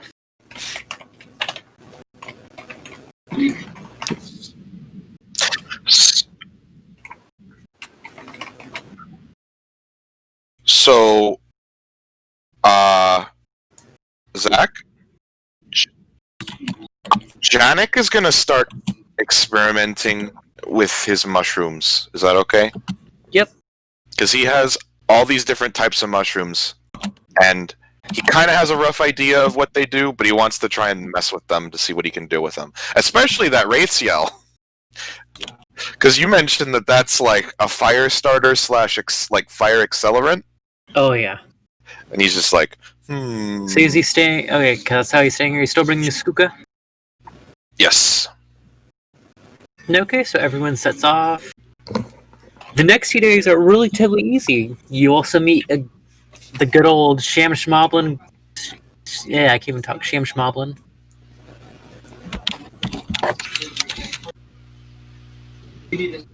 Who's being his usual flamboyant self, selling his wares. Well, and he starts unloading all the shelves. Was this the character that Skuka interacted with, or no? I'm not entirely sure. Can't remember. Like on that travel where he went from that one city that exploded. I believe it was Jonik that met him first. Hmm. So you do see Sham Schmoblin, and Sham Schmoblin's Hoblin Goblin Choplin. Changes every fucking time. With his usual, pretty much 6 different dressers attached to a wagon of a wagon. Shoblin. I like that. It's like, it just says on his sign, shop, but then there's like a B, and it's just... Hmm. So you can browse his wares if you'd wish. Hmm. Hmm. Well, for someone like you, and he just skitters over and just opens a small chest. Behold! He pulls out a severed hand. The person I stole it off of called it a monkey's paw. Said it does something, I don't know what it does. All I know is I got it appraised and it's magic. You just freaking you look at it. It's called a monkey's paw, but it's actually like the hand of like a triton or something. It looks humanoid.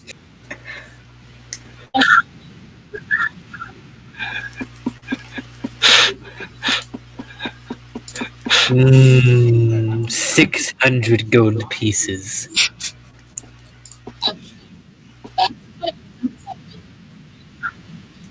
Yes, it is quite powerful. Hold on, I have to check up the spell of magic for the spell.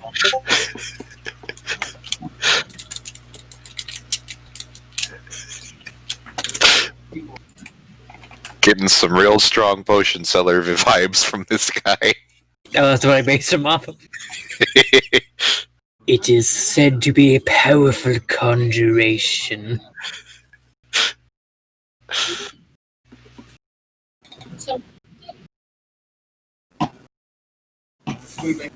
It's supposed to grant wishes, I think. Not entirely sure.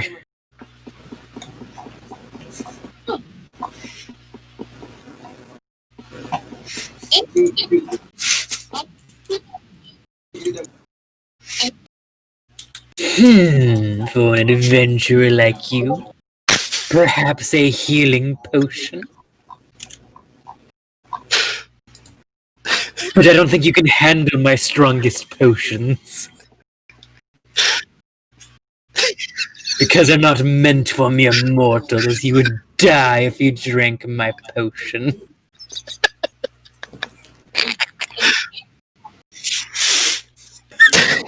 No, you'd just die. Yes. 100%.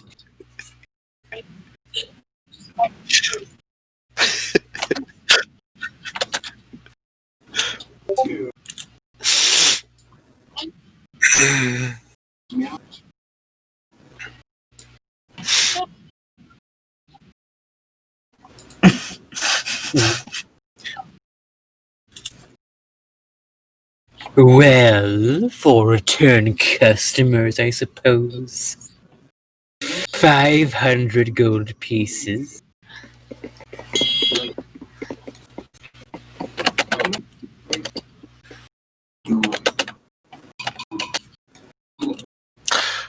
Can I say that Skuka has gone up to just some random object and is like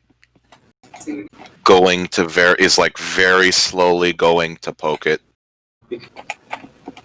Roll a d20 straight. Absolute perfect balance, as all things should be.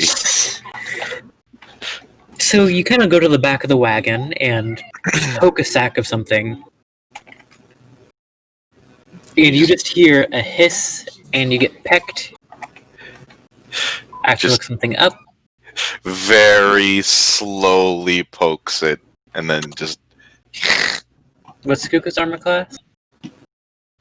Let's see. It's not great. 15.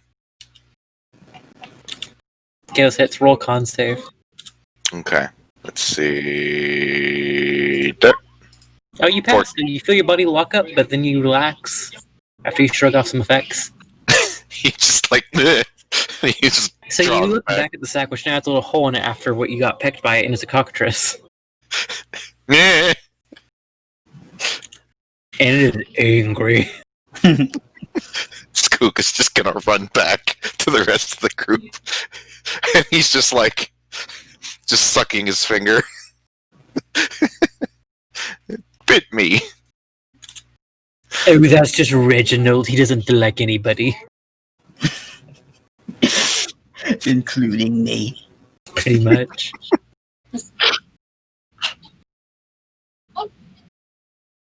For 500 gold pieces.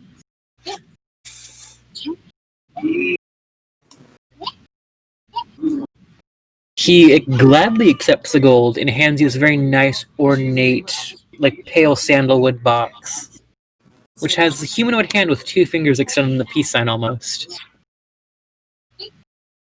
Ooh! Ooh! Do me! Do me! Are you asking him to like sell you something? Yes, he's just got his hands and he's shaking like... I want to buy something. Well, let me see what you have in my wares. Kind of seems sift through a bunch. Ah, for a man of fine taste. And he puts on this little cloak. Well, not little. It's kind of big on him since he's goblin. Did I ever This describe... will add, sorry. huh? What? Did I ever describe to you guys what Skuka's wearing? He's wearing a it's almost like a onesie that is solid black with, well, not solid. It's like really really dark black with like a star pattern all over it, but like a really weirdly realistic star pattern. It's not like little 5-point stars. They actually look like shimmering stars. So, what you're saying is, he looks like a professional wrestler. Yes, a little bit under his armor. He is wearing armor under that or over that. What the hell is that Pokemon that's a bird, but it's also a luchador? Hollow Watch or something like that. Halucha. It sounds like Chalupa. This thing.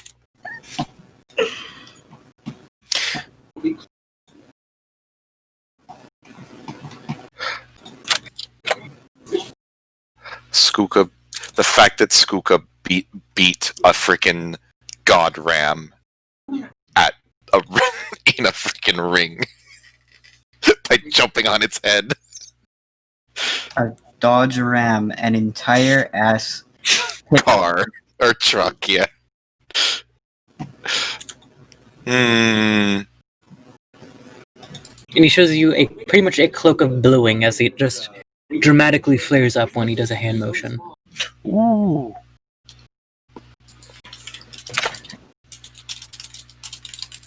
What's that? Just a cloak of billowing just makes you look fancy when you walk in. Ooh, or perhaps. And he skitters back into his car, and opens like a little jewelry box. He shows you a ring with 2 ram skulls facing different directions. I have this. Oh, that's gonna be absolutely freaking hilarious if you get that. What's that? This is the ring of the ram. You wear it after some time with it, learning its effects and what it can do. Oh, I defeated one of those. I mean, rams aren't very hard to defeat. Oh, it was a big one though, and he just gestures with his arms way out. Alrighty then. This might be fate then. I made this out of Once it. you, He just once you attune to it, you can summon forth a spectral ram head to punch the crap out of your enemies. And then, Ooh. why don't you mention to him that you ripped its horn off too? Yeah, I beat that ram by ripping its horn off, and then I made this out of its cloth, out of its what would it be? Not cotton, Fleece. wool. Yeah, fleece. And he just gestures to his outfit. Nice. Very stylish, magical construct. And he has this little fine monocle that he then just turns a little knob on it and it almost zooms in a little bit. It makes me unable to be knocked down. And he just does a superhero pose. Well, then I suppose this would be perfect for you then. It is only a gracious price of 250 gold pieces. Okay, so what Skooka's gonna do upon hearing this is he reaches back and he pulls out a massive sack Like And anime pocket status? and he puts it on the I'm assuming there's like a counter, Yeah, he has a little makeshift one set up. and he drops it. This is 999 gold pieces that he's just onto the thing, and it just makes a huge sound. And he opens it, and then he just starts taking a single piece out at a time. Well, after quite some time, you do get the 250 gold pieces, and you do get the Ring of the Ram. Does anyone else want to try and buy anything?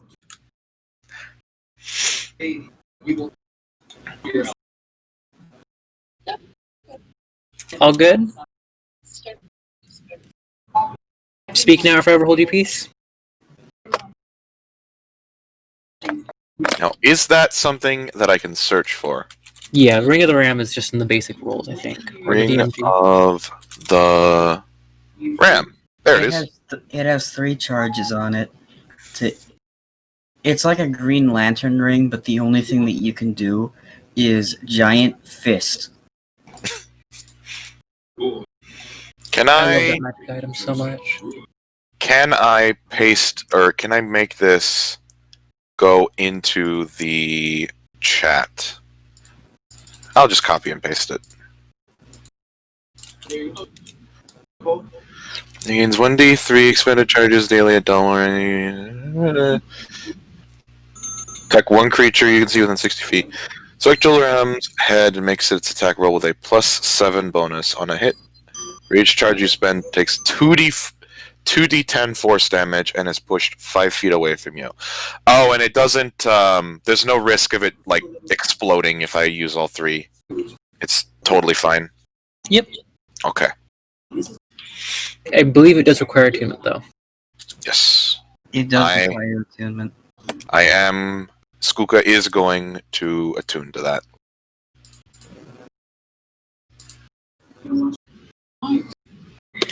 And before you guys do leave, Sham Schmoblin does ask where you're from, as you are very big spenders and repeat customers.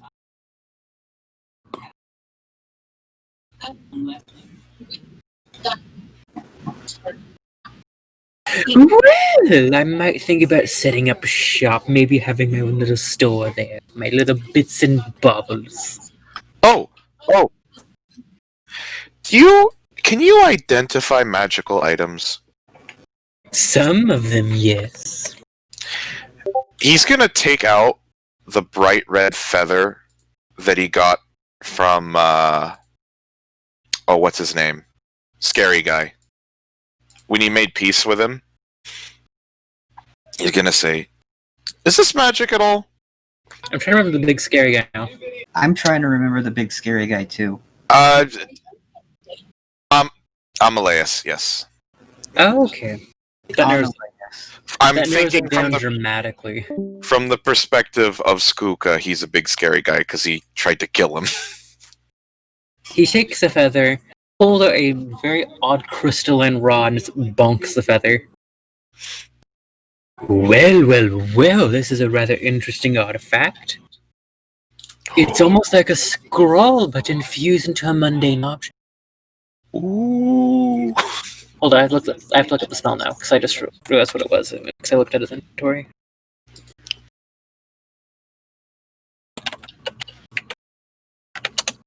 I believe it's the spells at the right level.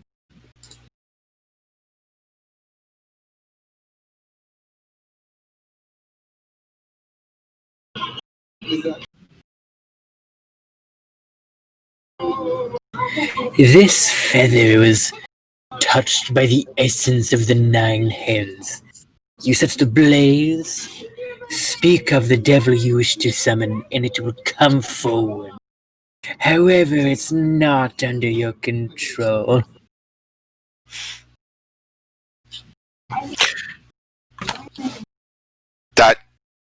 That feather can summon devils. Yes, it can.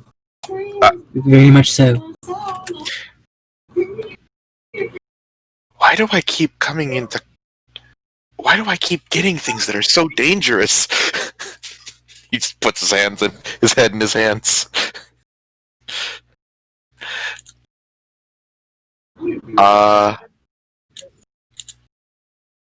How much for the Cloak of Billowing, by the way? Like 15 GP. He's gonna get that. Easy enough. He's just superhero pose with big cape. Doesn't require attunement either, if I'm not mistaken.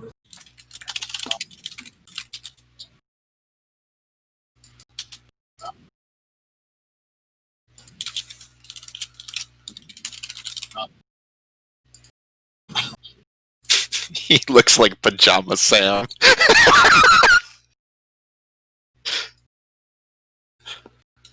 So after that exchange, you now have your potentially wish-granting humanoid hand Helena. You have your Ring of the Ram and the Cloak of Billowing. Dort Skooka now looks like Pajama Sam. And the Okay. next few days of the journey go on fine. You're at the last leg of the journey. You're probably probably 3-ish, 4-ish hours away. And now we are entering. Well, let me find my binder real quick. What the fuck I did with that? Oh, what the fuck did I do with it? Did I lose it? Oh yeah, no. You've had multiple long rests.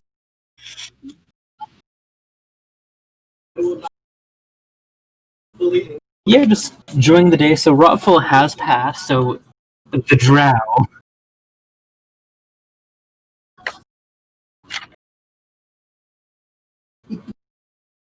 Second gloom, Rotfall. You are now in the month of Duskhaver on the day of Noran, which is pretty much like Sunday, I think. Oh, let me switch to Skooka, actually. There, now you can see what it looks Yeah, like. Noran's this world's equivalent of Monday. Or Sunday, my bad. So sunlight has returned, the stars have since retreated, and now you see a nice... So that you guys know, the sky up in this world is a more of a teal tint, so it's a bit more green than it is blue. And you see the fruit of the world, or the wand, or whatever you may call it, which is the giant gas giant that this planet orbits. The life is slowly returning from the once intense fungal growth. So patches of grass, flowers, vines, ivy. The trees are starting to get leaves again. And you meet a curiously cloaked kobold, all jumpy and skittery. It's like, hey, you. Me? He's pointing at everyone in the group. Hmm? And he opens his trench coat and he's like, you want to buy some mold?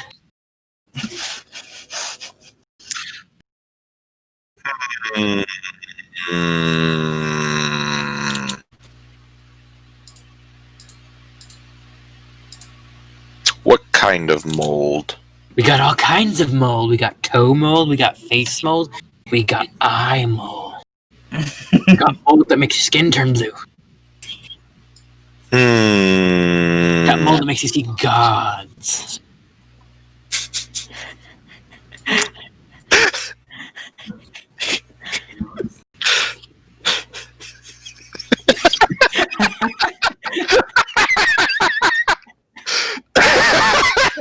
I'm not sure if that's a hallucinogen or it just kills you.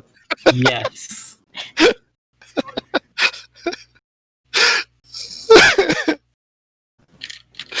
That one, you're not cool, and he kind of closes his trench coat very fast. I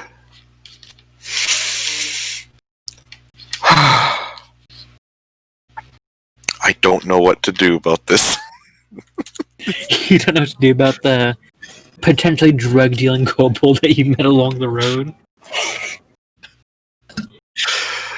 Like, specifically as Skooka, how would he even react to this? I'm trying to friggin' formulate. Can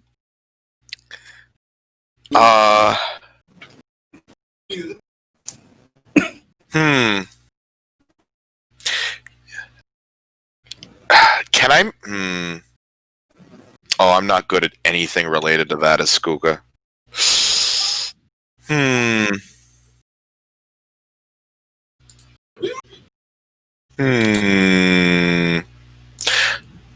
I'm gonna say that Skooka politely declines, but decides to give the drug dealing kobold a single gold piece just for his trouble. Snatches it with haste, and all you hear as he just skitters through the bushes. A funny one, that. And with that, you've now entered Nogruk. You see a land before you of rolling hills and very tall mountains, and you see the occasional mixed match of what would seem like it would drift into a forest or wooded area. However, as you get a bit deeper, probably in the next 6 hours, the ground, almost like a sheer line, like a line was drawn on a map, goes barren. No grass grows. The trees don't even look like trees, they look like undulating masses of writhing flesh and tentacle. You see little bodies looking like they grew as a tree, and you see them reaching up at the sky almost.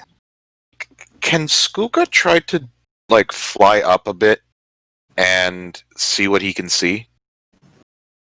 Yeah, you fly up and you just see a barren wasteland of gray dreary nothingness. Hmm. You do see. Actually, no. Roll a perception check. I am proficient with that. Your keen owl eyes look off in the distance. You see two people. One large individual, heavily armored with a very odd-looking foot, holding up arms, ready to fight, as this large beast goes up to the front of a cavern. Behind the large man, you see a shorter dwarf just wearing a very box-like set of armor. It looks like it does the job, but kind of looks uncomfortable. You see this beast start gnawing and eating dwarven flesh. They're wearing the same armor that the raiders were wearing. Looks like they didn't last long, whatever this was. Hmm. And a box with legs. So we're traveling, right? And we got to an area that all of a sudden all plant life just dies. There's just like we go from totally fine to barren wasteland instantaneously. Yep, like the landers are on the sand very aggressively.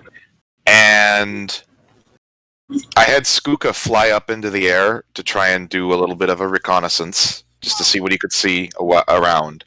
And way off in the distance, he sees a character that is large and well armored, fighting something that is eating dwarves? Yep. Eating the dwarven raiders that you guys were fighting. Yeah, oh yeah, he comes back down and lands and mentions this.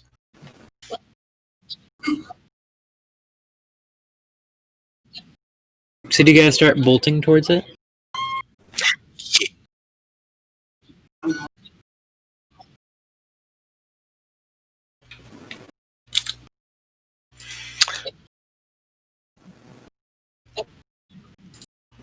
Skooka is gonna be not going any faster than the rest of the party. Actually, I don't think he does. Yeah. Technically speaking, he only moves 25 feet on the ground, but then when he takes off, he can fly faster.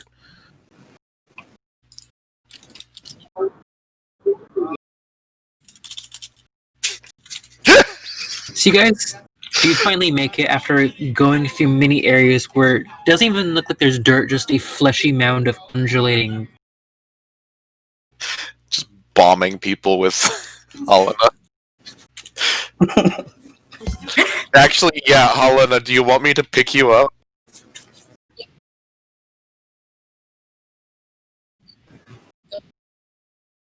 Okay, because he has a strength of 16, so he's pretty freaking strong. He should be able to. Yeah. I carried a much heavier person a lot farther. Yes, he carried Calanesco. So He actually managed to carry Calanesco. Like, what was it, 300 feet up and out of a city? Yep. And then a while, just in a line, we flew for a bit, and then I think I said that I found like a clearing and landed, and then we walked. Mm-hmm. Anyways. So you guys do make it to the cave entrance, and if you guys would like to describe Joseph and Bren, as they're now seeing this large three-headed creature, looks like it has three giant rat heads. Its lower half is a human body that's holding itself up. Another half, which looks like a body of a cow with a human centaur thing going on.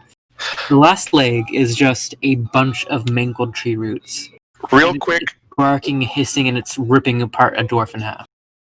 Okay, real quick, I want to make a clarification. Helena, do you want me to drop it directly? Do you want me to drop you directly on it? Okay. So that's what Skooka's gonna do. Skooka? Oh, stealth check? Yep. See if it notices you.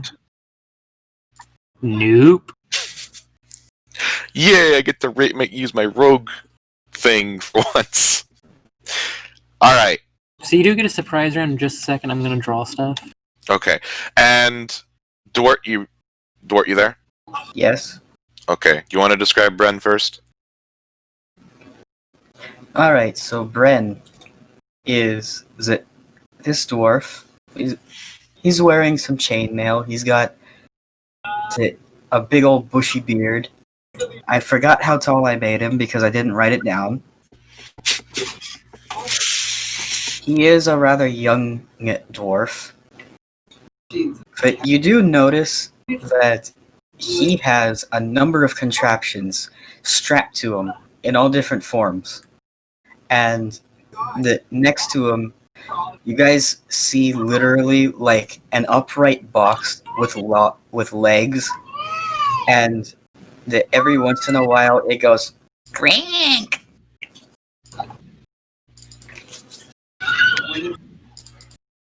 You done? Anything else? And he has a maul. Which he Okay. has out right now. That also reminds me, you also hear them. Everyone hears this when they get in range. Looks like Auntie Esther has to get ready again, damn it.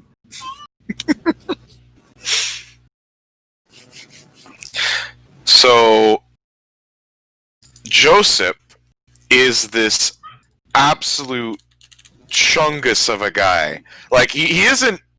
He's not fat or anything, but he's huge. He's what was the height? He's 6'2", but he's wide. Like he's built like a truck, and he's wearing armor that is plate mail, or it's plate armor, but it's way bigger than it should normally be. Like it is very clearly extra thick armor, and it like when he shifts around, it sounds like a just absolute cacophony of metals clanging.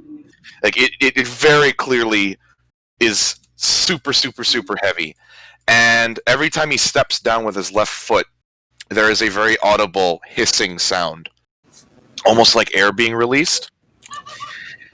And he's carrying a big metal shield in his left hand that is slightly glowing. I don't know if I ever determined what color your magic is, Bren. What color would it be? It's a very, very industrial gray.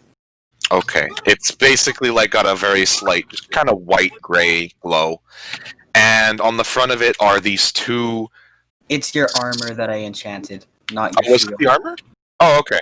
Well then, yeah, just in general, he is glowing a very slight grayish color. The shield, I guess, would be glowing blue, and it has these two very subtle but piercing eyes inscribed onto the front of it.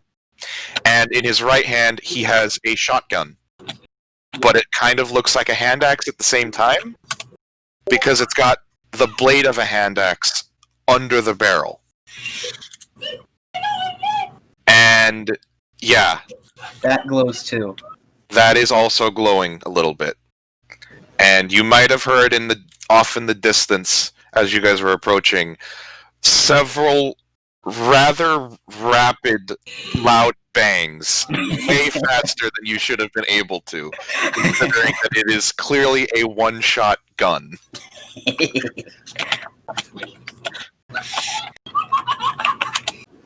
Okay, so after that, so Skuka and my brain's dying. I think he left Kaunesko at the base, right? Yeah, I had him stay back and perform at Skuka's bar. By the way, Did he ever buy that piano? piano.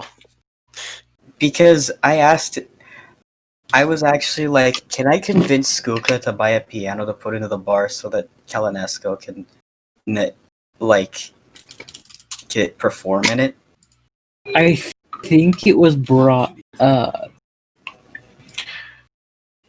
So, also, Zach, Yes.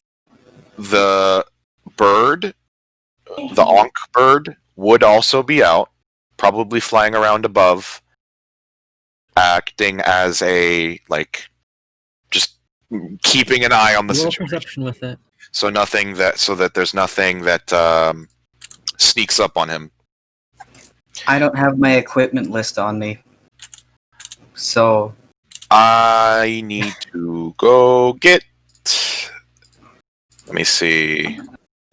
actually, What can I... was the perception on that thing? Oh, +5. Easy. Let me keep this open so I can get. I can. D20 +5. Here you go. Oh, I rolled that as Skooka. It shouldn't have been, but I'm scrolling through. Still natural 20. So you do your hawk alerts you to a odd-looking creature in the distance.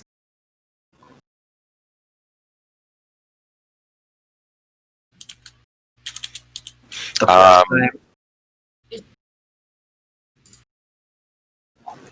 oh, and let me really quick. I actually have a little thing I made for Joseph, so that you can kind of get an idea of what it looks like. The only thing you have for Bren is Auntie Esther, which is the +1 Warhammer Maul. Then what the fuck did I... Oh, did I freaking just... It's still in that one group chat we had. Yeah, the one where I was scrolling up and we had like an hour of talking about vanilla ice cream for some reason. It was like we were discussing the finer qualities of vanilla compared to vanilla bean. I don't even remember what the context is anymore. I just remember seeing a lot of vanilla bean, and then I saw Satan's anus or some shit like that said while I was scrolling up looking for it. Okay, so Joseph would be right next to wherever Bren is, just beating the hell out of this thing.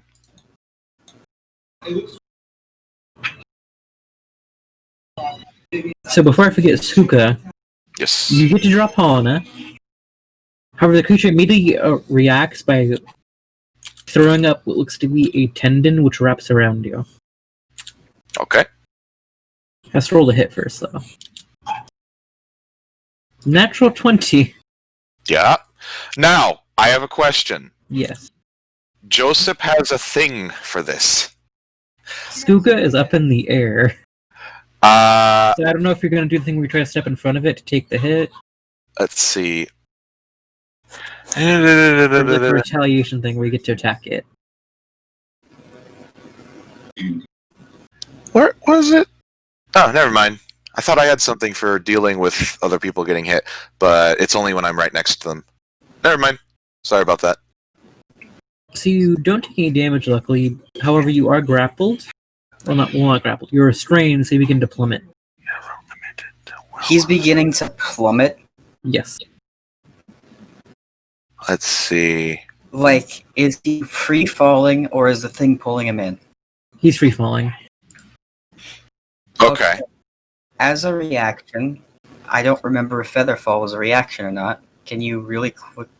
Actually, no, I can look that up myself. I mean, you can cast on him right then, because combat still hasn't started. Let me see. Featherfall. E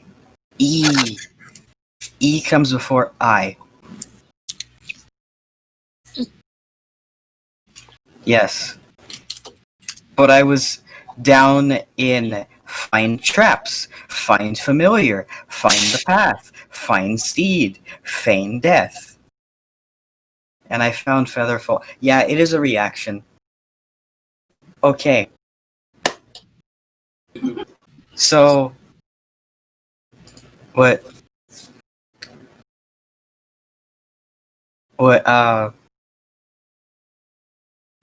Bren points his wrist up, but at Skooka falling, and he pushes a button on his wrist, and you guys see a dart shoot out from his wrist, and you guys can barely see it, but it's a little suction cup, which slaps onto Skooka's armor, and then the long part of the dart suddenly opens up and it releases a parachute. Okay.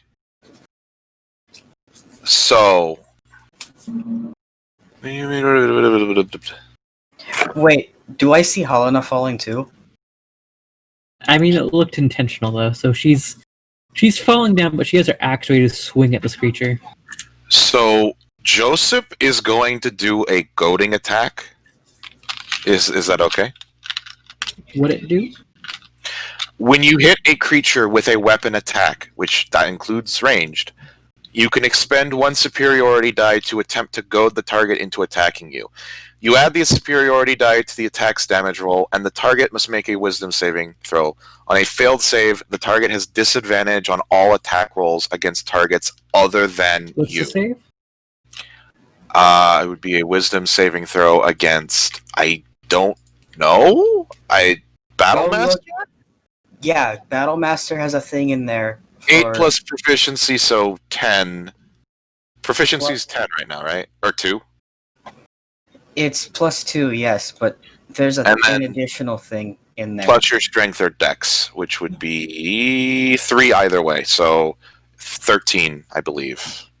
He got a 19, so he passes. Okay. But isn't that still an attack? It is still an attack. So, well, I had actually. The thing is, I still have to roll to see if I even hit the thing to begin with. It would be, I believe, this 9. Great rolls. Were you shooting it or were you hitting with the axe? That would be a shot. So you point at this creature, and you're point blank at range. You shoot it. However, the heads begin to split, and the entire shot misses it. Okay. And it did succeed its wisdom save. So it has very little interest in you. Does it even use it? Hold on a minute. Oh, okay. I wouldn't have even used my superiority die. It's only after I hit that I would use it. Okay, so nothing much happened. I didn't even use ammo. Okay, so Helena, you can roll your attack if you'd like. With your flaming battle axe.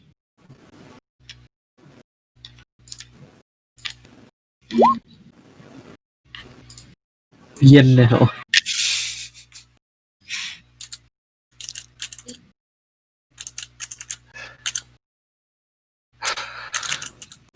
I would like everyone to roll initiative. Which includes looking at Jess. So, just really quick, did you allow me to use intelligence for my initiative? Yeah. Okay.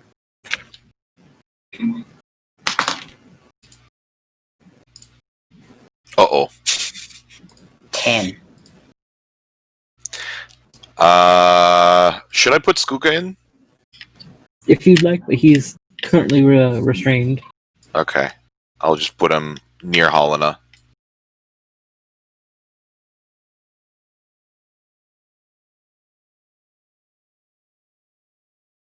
He is restrained. I have put the net. Actually, do they have something that's even better than that?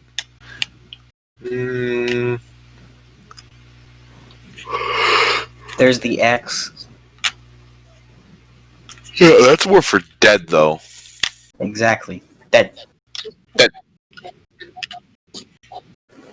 Cobweb, fishing net.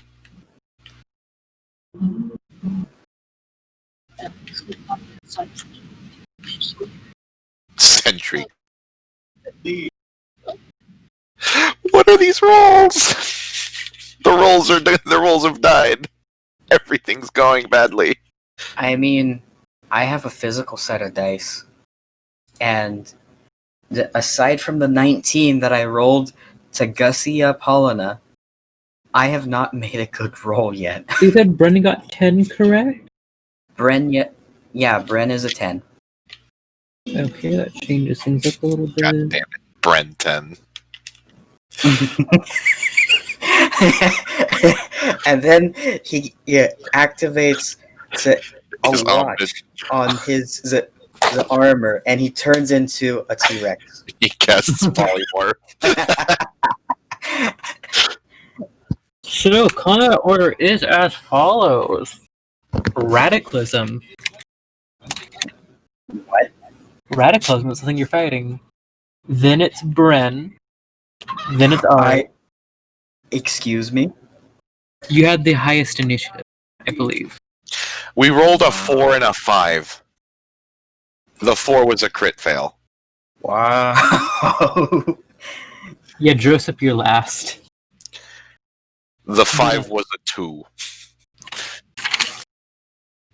But it's Radicalism, Bren. Oh, hold on. Let me roll Skooka. I forgot to roll Skooka.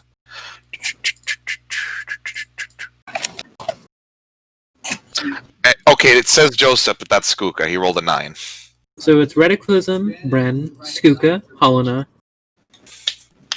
Mystery Man, Joseph. So Radicalism is up first. It's going to turn, and it's going to use its multi-attack, and it's going to make 1 attack at Joseph and 2 at Bren. Yes, hello, Silas. You have appeared. Does a 21 hit your armor class, Joseph? Nope. No?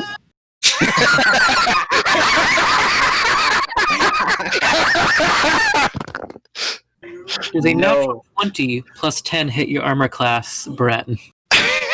Yes, that hits me. Okay, you take 13 damage and make a con save. A 14. You pass, you don't take any additional damage. Okay, how much damage did I take just now? 13. Second Okay. attack. 23. Oh my god. That hits me. You take, because this is one of its claws, Kilsenia 2 luck. Oh no. 5 more damage. Okay. I put down 18 into Google so that I would remember, and for some reason, the only thing that came up in the search bar was Amazon.com, decorative cotton linen square funny printed dick pattern throw pillow. What the fuck? What are you looking at? Good question. What is... I have to freaking. I'm gonna real quick grab, just yoink the freaking, the link, and I'm just gonna throw that into the gallery for whatever reason.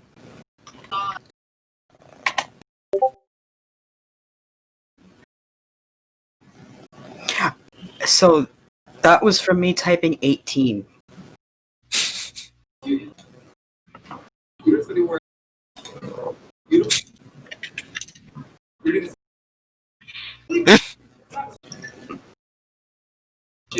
Yeah. Because I remember, for Katie's twin sister, I wound up getting, her a pillow that I think it said "shut the fuck up" or something like that, because that's her personality, and she actually really, really liked the pillow.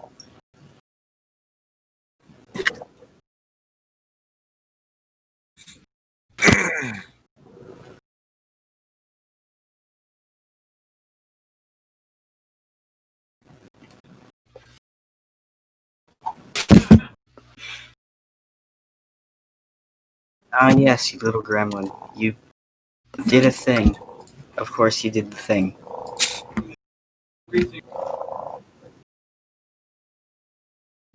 Yep.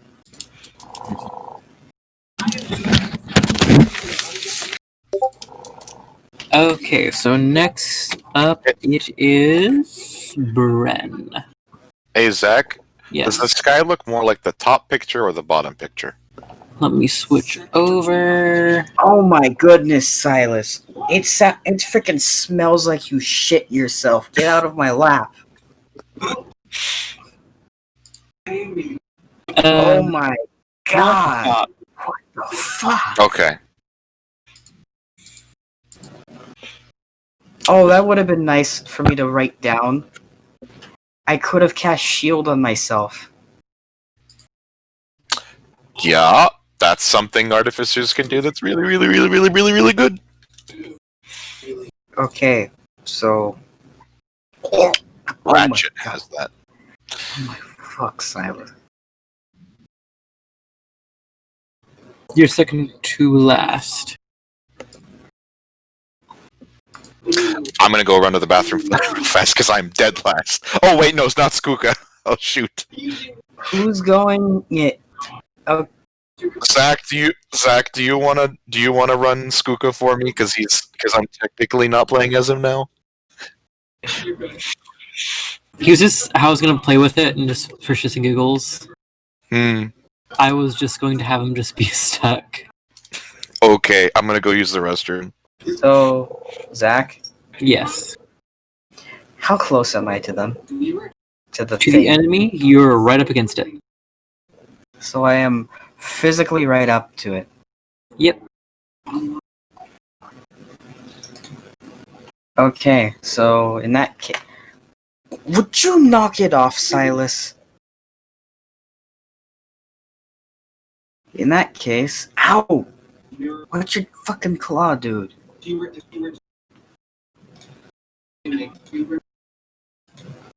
I'm going to attack with Auntie Esther. Okay. Where the fuck is my D20? Don't forget this is also a +1 Warhammer. Yeah, so it's gonna be a +6 to attack.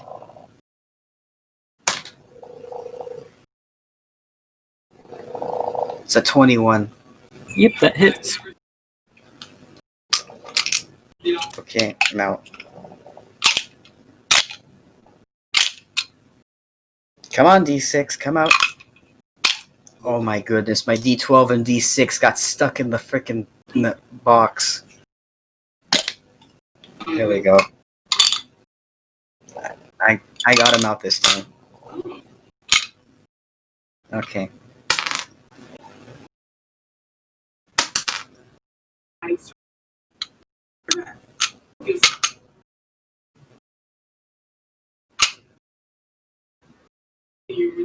Silas, I can't believe that you left a dingleberry on my heel just now.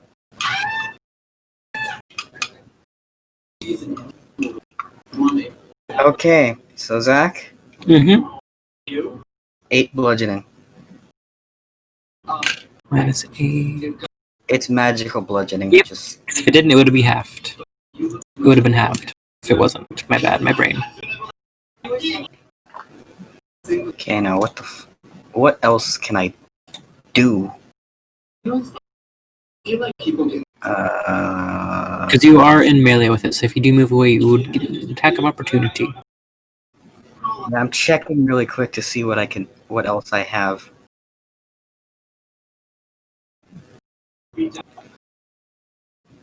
I don't have anything else.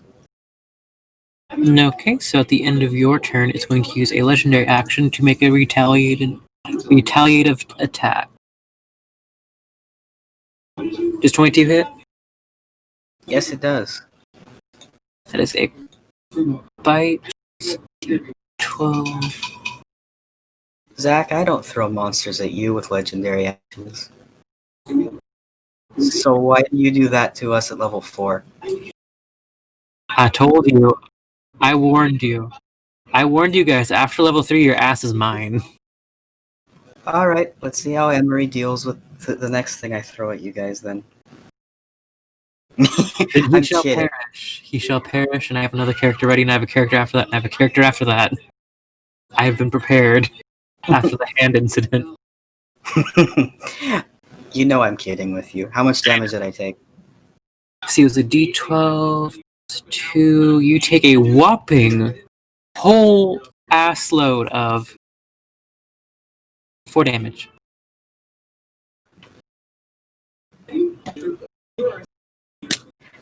Okay, so I typed in 22 because that's how much damage I've taken so far. And for some odd reason, something very, very specific came up. Oh, fuck you, Silas. He just deleted it.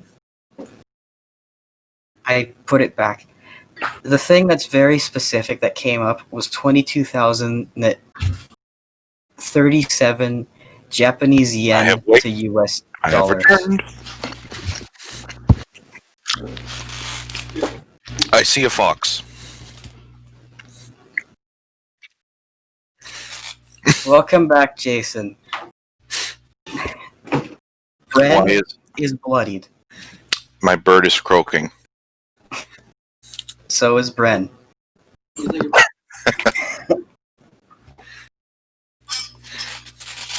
Mango.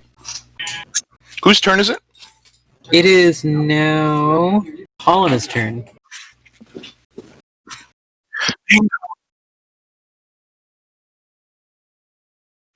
Okay, so bonus action rage.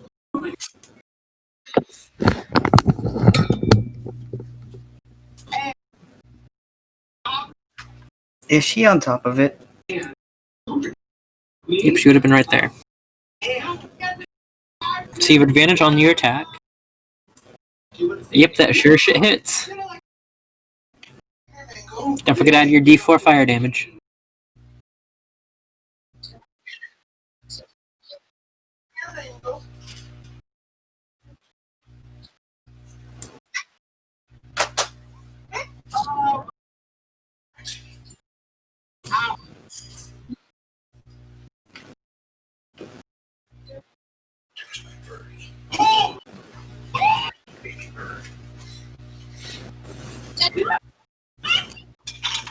So you smash at it with your axe.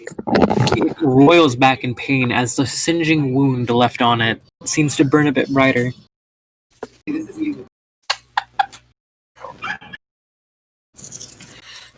there anything else you'd like to do?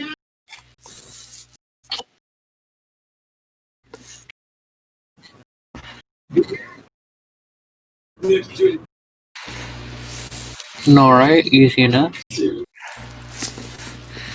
Next up is Mystery Man.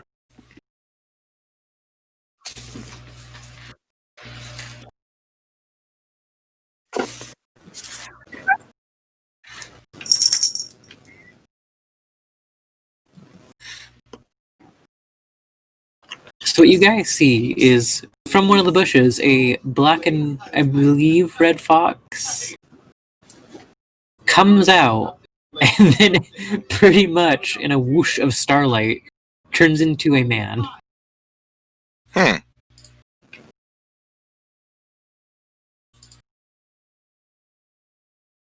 Let me see. Nope.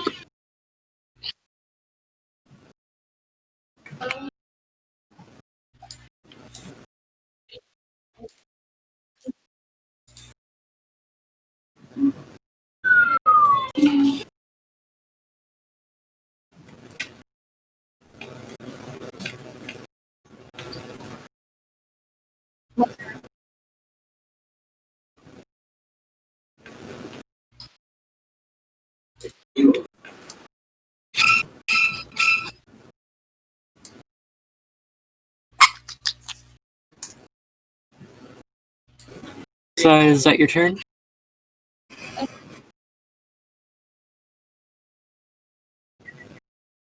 So your turn ends. Now it is finally Joseph's turn. Sweet. I have As the we bird. we hear ding ding ding in the background. I have the bird for moral support. Let's see. I could do. What is this? Oh, that's an action. Never mind. Okay. I am going to do my normal thing, which is to. Ow! Hey, don't bite me, you little shit. I'm gonna attempt to point blank shot this thing again with the blunderbuss. Okay. Roll see if it hits. 15. 15. It once again splits its heads, and it misses. Oh my god, this thing is insane. Okay. I think that's. I don't know if I can do anything as a bonus action as this character. I don't think so. Suppose that's going to be my turn. Hey, don't bite me! Don't bite me! So now it is back up to Radicalism's turn. And it's going to use its multi-attack to attack Helena, Bren, and Joseph. Hey, don't bite me. It's a 20 hit Helena. That is a bite, so that is a d12. You take 8 damage, halved, so that's 4. Joseph, does a 25 hit your AC? Yes, finally. That is a claw, so it is a d8. You take 10 damage, Okay. and Bren does a 11 hit your armor class. Nope. So it snaps at Helena with one of its heads, and its large, lumbering claw just slashes at Joseph, finding some purchase between the plates of his armor, and then just gently, more or less, just slaps Bren. Next up, it is Bren's turn. Okay. So, what I'm going to do is, just because Bren is really mad at this thing, he's gonna say it out loud. Okay, we're burning it. As he starts to douse this thing in grease, using this grease gun that he pulls out, and it just starts to spew grease all over the thing. Has to make a dex saving throw, correct? No, it just does, unless it tries to move. But I'm specifically... Yeah. Only if it decides to move, I think. Or... Grease. I need to go look up what grease does now. I'm in F's, so give me a second. There's the G's. I skipped it. Here it is. 10-foot square centered on a point within range, and it turns it into difficult terrain for the duration. When it appears, each creature standing in the area must make a dexterity saving throw or fall prone. Okay. So, yeah, it does have to make a dex save. Does a 16 beat your spell save? Yes. It gets wobbly, almost falls, but it has multiple legs, 2 of which are literal amalgamations of other creatures.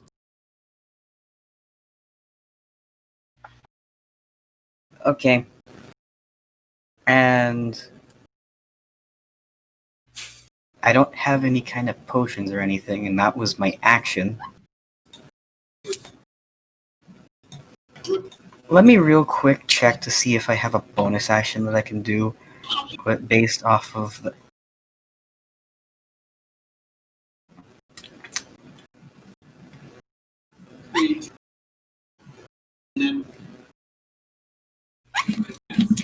Okay. I know what I'm gonna do.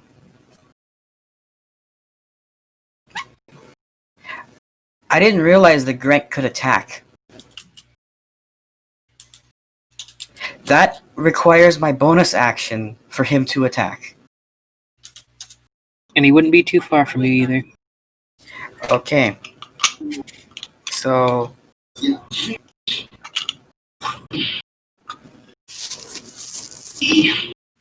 I'm going to have the Grank attack.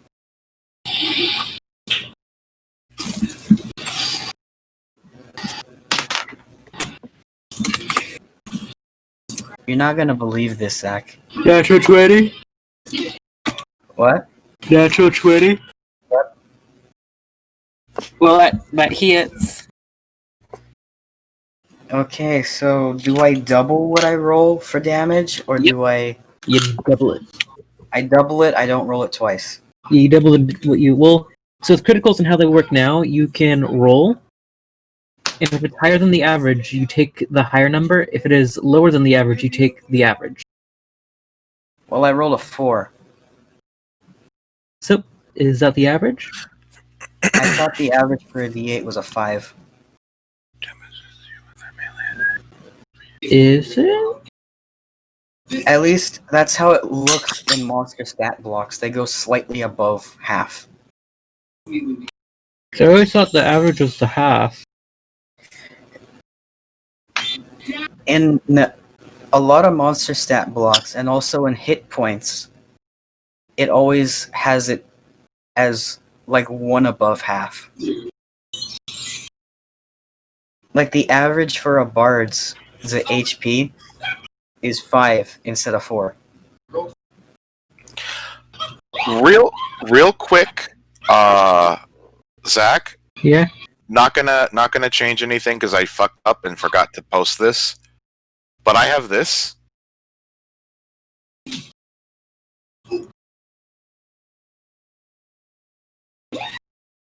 As one of my fighting styles. So that's gonna come into effect if anyone gets hit near me. Okay, anyways, it would just take 10 damage.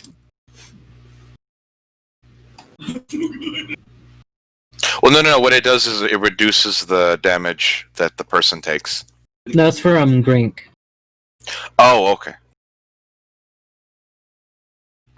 Hey, don't bite. Okay, so, in that case, are you going to roll that it's 10? Or are you gonna roll that it's 8? I'll just say that's a 5, so it's a 10. Okay, and then do I get double the modifier too, or no? Just the dice roll. Okay, so in that case, that's a 12 damage of force damage. Does it just No. walk aggressively to it and bonk it? It's force damage, so... Oh, I have so much freaking funny shit that I could think of. From, like... Okay, so... But what I'm gonna decide on is that it just kind of flops over onto its side, and then it starts to hiss, and then it propels itself and just smashes into the thing. And then from the recoil of bouncing off of the creature, it just lands directly back on its feet. The ultimate bonk.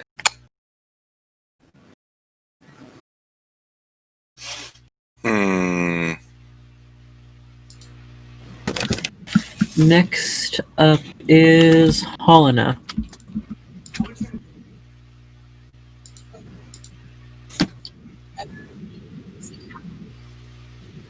Okay.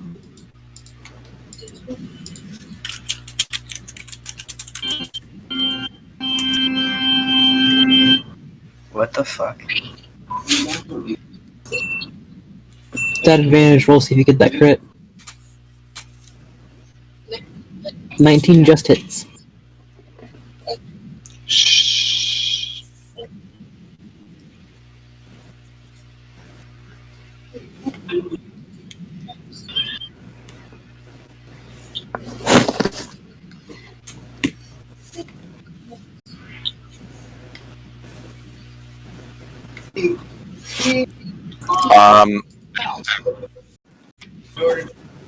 So, Helena, you're just wailing on this thing. Joseph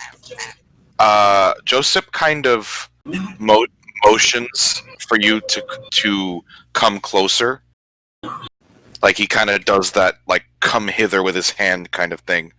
Well, with his shield.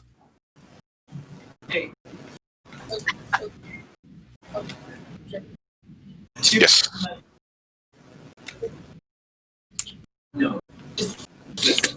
They're we're very averted In total 19 because the fire damage doubled.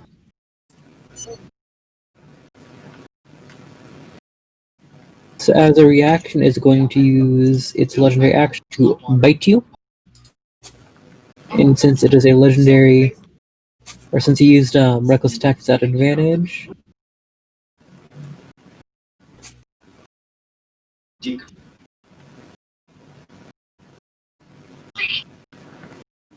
Does an 18? No wait, that would be a 20. Does a 20 hit? Because this is a. Oh no! So what you see is it just regurgitates this massive, this poisonous goop on you like a fat loogie. On top of that, make a con save.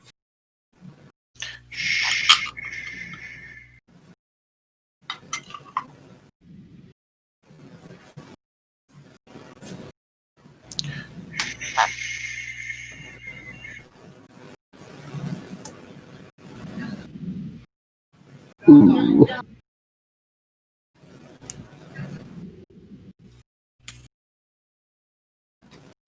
Hold on, I have to do math now.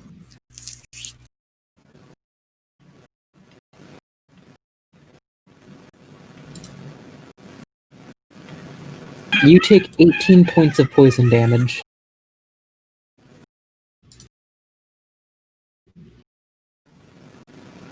However, you set it on fire. So Joseph, if you want to roll that 3d6. Let me see. Or no, wait, Bren, my bad. I'm used to John at casting grease. Force of habit. First roll is a 1. Second roll is a 1. Eh. The third roll is a 2. Ooh. So its feet are singeing. It's an additional 8 damage.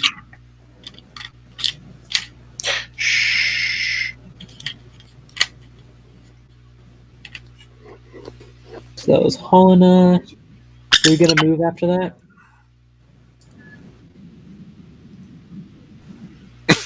That dude. Next up is Decassitus.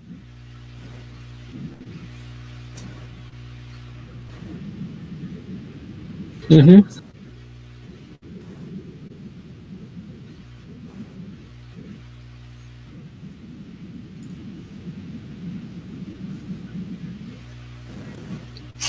This is getting out of hand. Oh, there are 2 of them.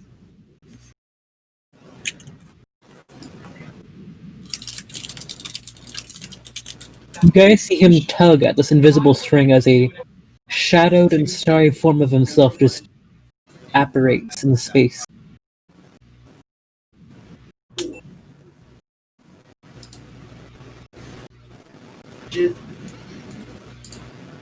Gabe.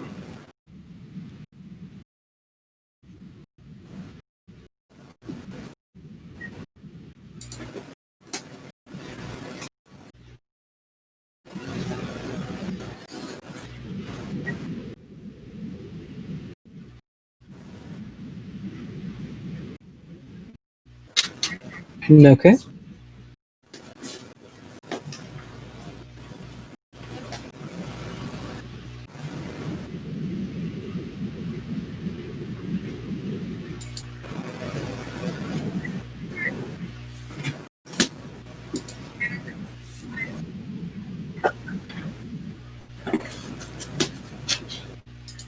You're flanking it with Joseph.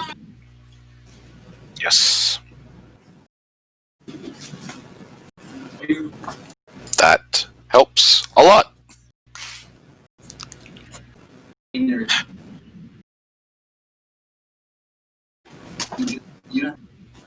Don't you have to be back 5 feet to use it? I don't think you have to. That'll help it.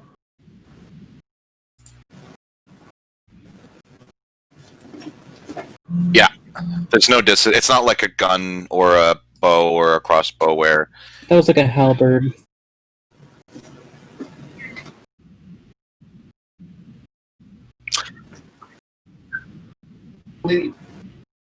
Yep. The one that has disadvantage if you're point blank is the lance. Oof. Because it's a big heavy like pokey stick. You can't just kind of Make advantage. The second one hits. nice. Is it a magical weapon? So you stab it, and it doesn't go as deep as you'd hope it would.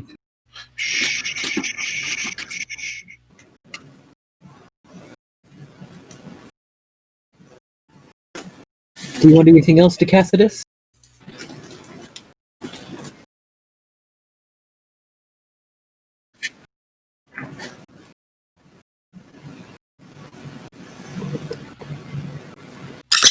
Oh my god!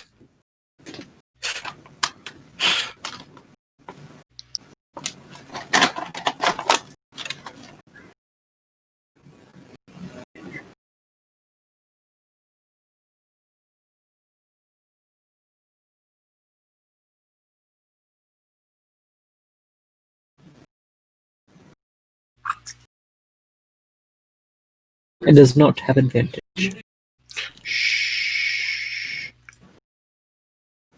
It just smacks against the flesh, and you just see it kind of undulate and jiggle. Jiggle, jiggle, jiggle, jiggle, jiggle. So it's Decassidus, now it is Joseph. Let me see. Okay. I'm going to be aiming this to the side so that it doesn't hit Fox character. Okay. If I miss, obviously.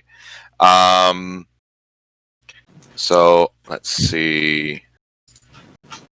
Okay, that's not gonna hit. You're flanking. That's true. This is 17. Oof. Okay. Wow, Okay. I am going to use Second Wind. And then attack again. no, wait, you... Second wind. Oh, Action not a surge. Second Wind. I clicked the wrong one! Action Surge, there you go. Okay. Okay. Does the 18 hit? It does not, but still it's at advantage. That was the advantage! Ah! Literally one away. Good It's lord. just, all its heads are like nodding themselves, just avoiding your shots. This freaking thing is a juggernaut. Alright. Okay, so I actually have a bonus action thing. Where the hell is it? Oh my god, I just found it, now I lost it again. I have something I can do as a bonus action.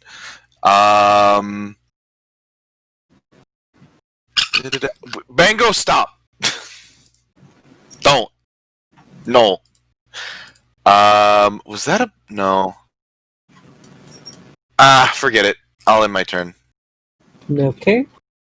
It's back up to Radicalism. It's now going to make an attack at Helena. It's going to make an attack at Decassidus. And it's going to make an attack at Joseph. Ow, ow, ow. Stop it. So, Joseph, that just doesn't hit. Ow. Decassidus does a 21 hit you. Helena does a 19 hit you. Okay. Claw to Decassidus. 5 damage stop to you. A bite to Helena. That's 12 damage, that's 6 damage you take.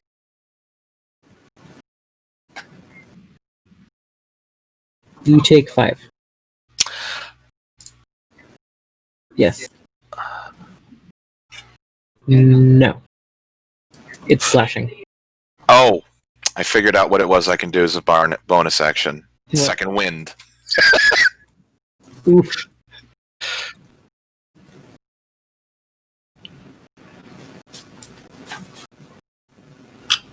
Oh wait, it's still in the fire. Mango. Bren, roll another 3d6.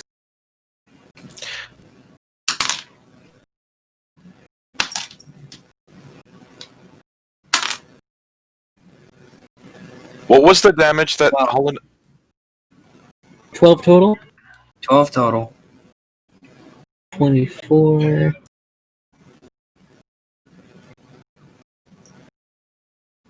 Okay, what were you saying? I'm sorry. What was the damage that Holland took? It was slashing. How much was it though? Okay, so I can do this because you're right next to me, where I basically try to block it with my shield and reduce the damage. Can I do that, Zach? Yep, it's a reaction, right? Yes. Yep. Okay, so it's 1d10 plus proficiency, so 2.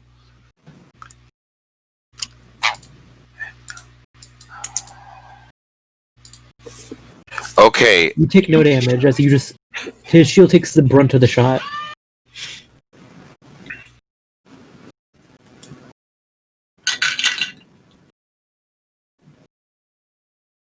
And Radicalism. ow! You little shit. Radicalism is gonna move away, so everyone gets a fucking attack of opportunity on it.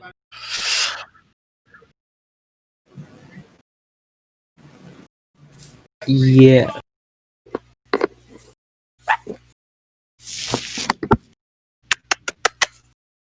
Sure, why not? Cathodus, you hit.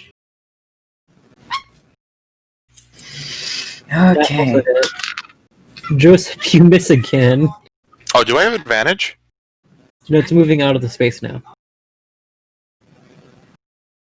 How does... Wait, did... Do I have advantage? Everybody else rolled for advantage. I'm confused. Ariel has advantage. I don't know why Decassius was rolling advantage. Oh, the damage. My bad. Ah...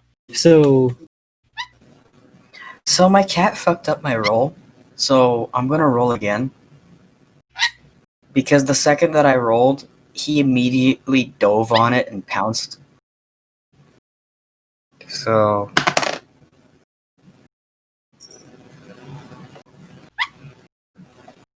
okay. I didn't know what I rolled the first time, but I saw a 1 in there, but I rolled a 3 this time plus my 6. So I missed. oof. He likes messing with my shit. And don't forget the 1d4 fire damage.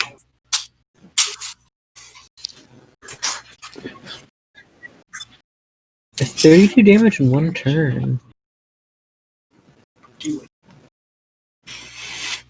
How much Silas. of that was 32 damage, majority of it was slashing. Has to make a saving throw. Got a natural 1.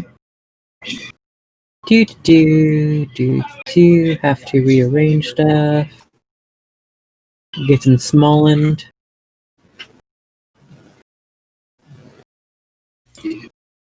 That gets him biggened. So as everyone wails into it, slashing at it, digging into its oddly meaty, gross coleslaw flesh. Coleslaw flesh. Yes. The dwarven body that was using as one of its support legs. You hear the tissue and sinew give way as the body itself separates from that. Hey. Don't lose my dice.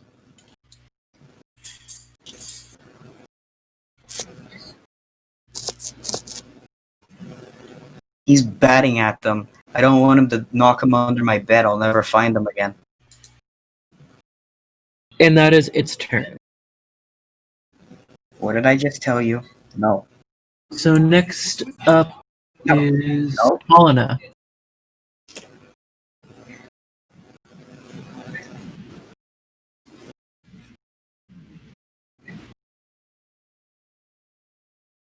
You're good for it. You're good.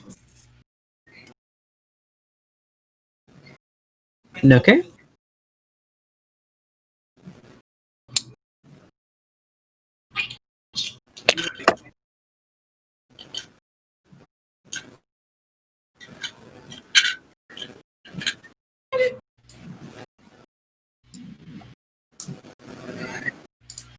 Oh, natural 20. So your D10 and D4 are doubled. So you roll both. If it's lower than the average, you take the average.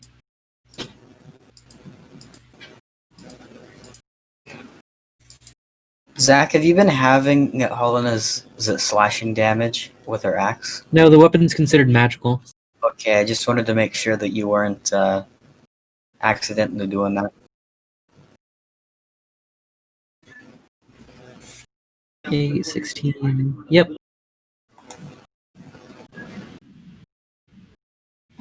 Yep, that gets bonus shit.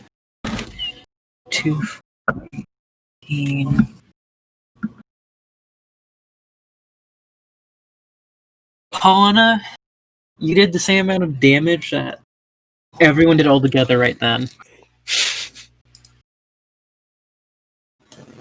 Helena just wails into the other leg and it just schlumps over. Why does that say 1d4 plus nothing? Okay. So it's now have its movement even half, even though it didn't have much movement to begin with.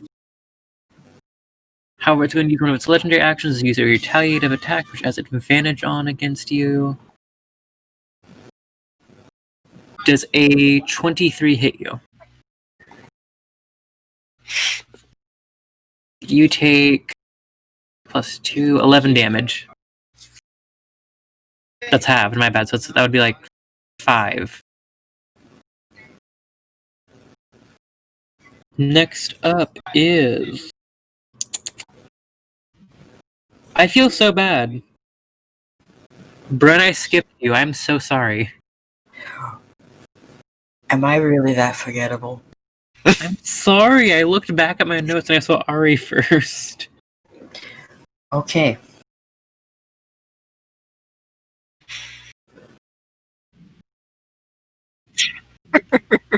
So angry that you just pushed Brent to the ground.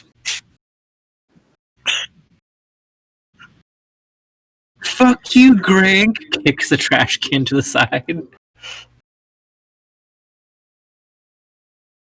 Okay. Grab. Just dead. No. Okay, so everything that I can do is a damn action. Really.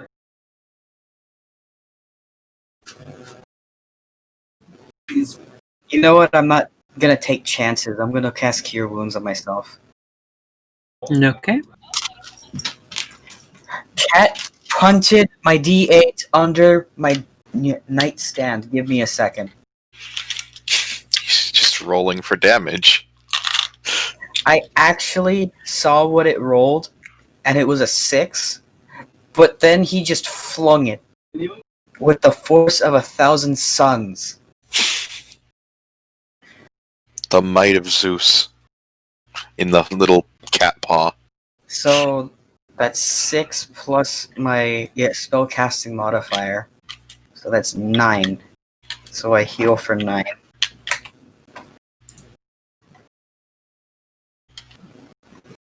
Okay. And now that he's done what he has done, he has slinked under my bed to rest. I think he's gonna take a nap now.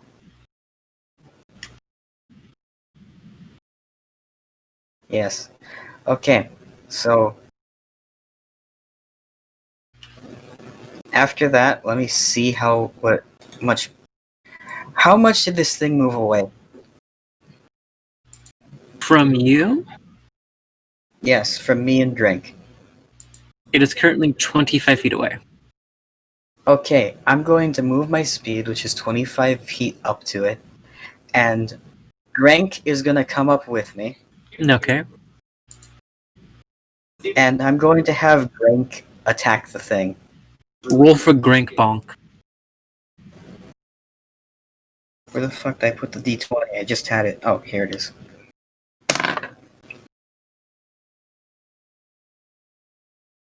That was a 12. Let me see real quick. I have to do The- math now. The sounds of the dice going clitter clatter has brought the cat back out. That actually hits, so go for it. What?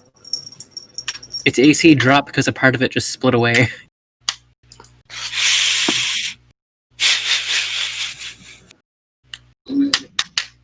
No. No. No. No.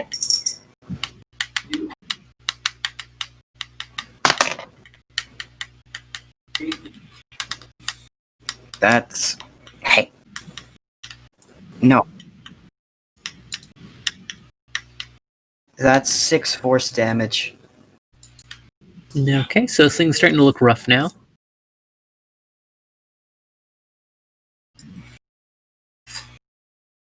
So now going back to the combat order, it is now Decacitus.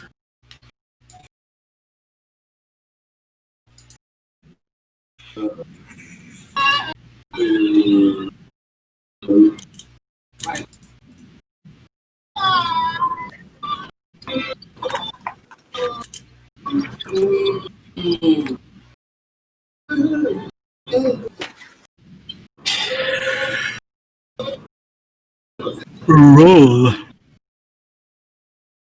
That hits.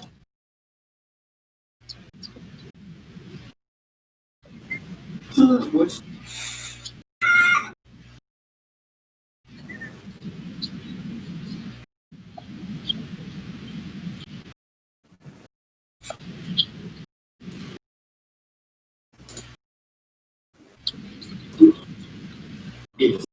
Okay. Nope. It shoots wide and almost hits Skuka.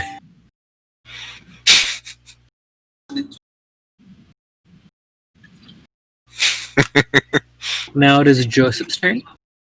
Okay. Nice and simple. I'm just gonna go over here, and then I'm gonna shoot. I'm gonna shoot the thing with the gun. Roll. 8. Okay. Even though it's in pain, screaming in agony, its head still somehow finds the time to duck out of the bullet's way. Okay. Well, I'm gonna make sure to use my second wind now that I've freaking remembered to use it. So that's 1d10 plus 4.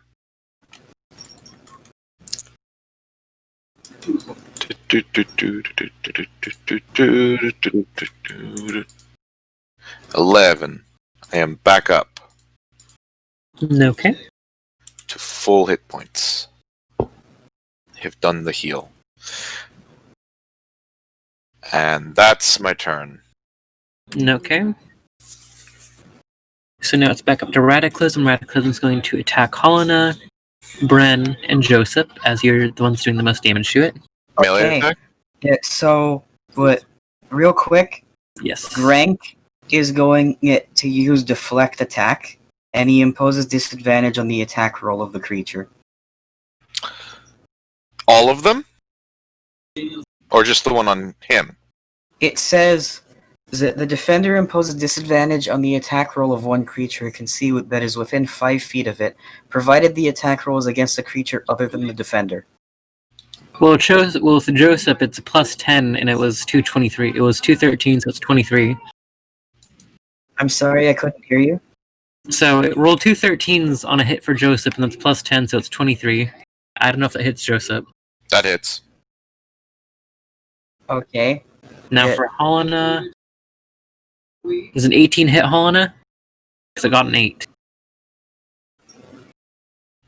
And for Bren, there's a 13 hit. No. So that's 2 bunks and a whoosh. Okay. So I'm going to be doing parry. Ooh, the platypus.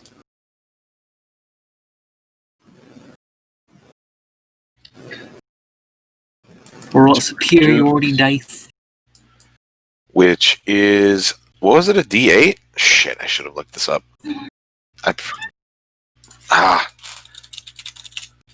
My brain is starting to die. I'm forgetting to do things. My mind! Helena, you take 14 damage reduced to 7. What the hell was it? My internet's not doing great either. Spirit D8s. Okay. Yeah, that's what I thought. So D8 plus Dex, which is 3. Lasagna. Okay, so whatever it does is reduced by 8. You take no damage. Okay. As you just use your sword and just smack the claw to the side, which unfortunately leads to Helena.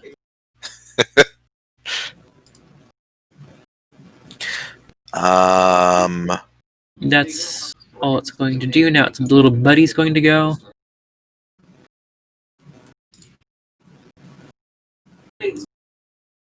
So that's one superiority die that I've actually spent. And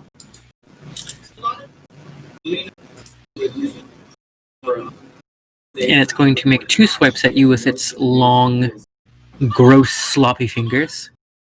Okay. With 2 good old meaty smacks. Okay, so neither of these hit at advantage. You're good. The highest was a 17. Yes. That is Slapper's turn. So now it is Bren's, because I'm actually going to try to remember. Okay, so Slapper's on the other side of this thing. Yes, Slapper's behind Joseph. And you'd have to leave its melee range, so you'd get an attack of opportunity. Well, in that case, so Auntie Esther is going to be swung. Roll for Auntie Esther, and she's like, Yahoo! So she's gonna get hit into something.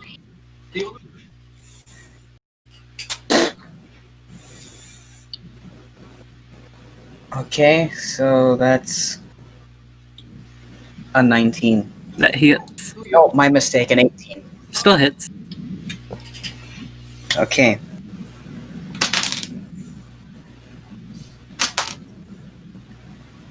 It's 7 plus 4, 11. Okay. Magical bludgeoning. So it does not take half damage to this. So, as it is about to be crushed down, it's going to use its pretty much last legendary action as it's about to die. This is not Retaliate, this is Death Strike. Does an 18 hit your AC? Can I say something? Are you going to use shield? No, because I don't have enough spell slots. Oof. But it's at... Oh wait, never mind, I already used the reaction. Yes, it did hit me. So an 18 does hit? Yep. That is a whole whopping load of 5 damage. Oh! And how do you want to kill it?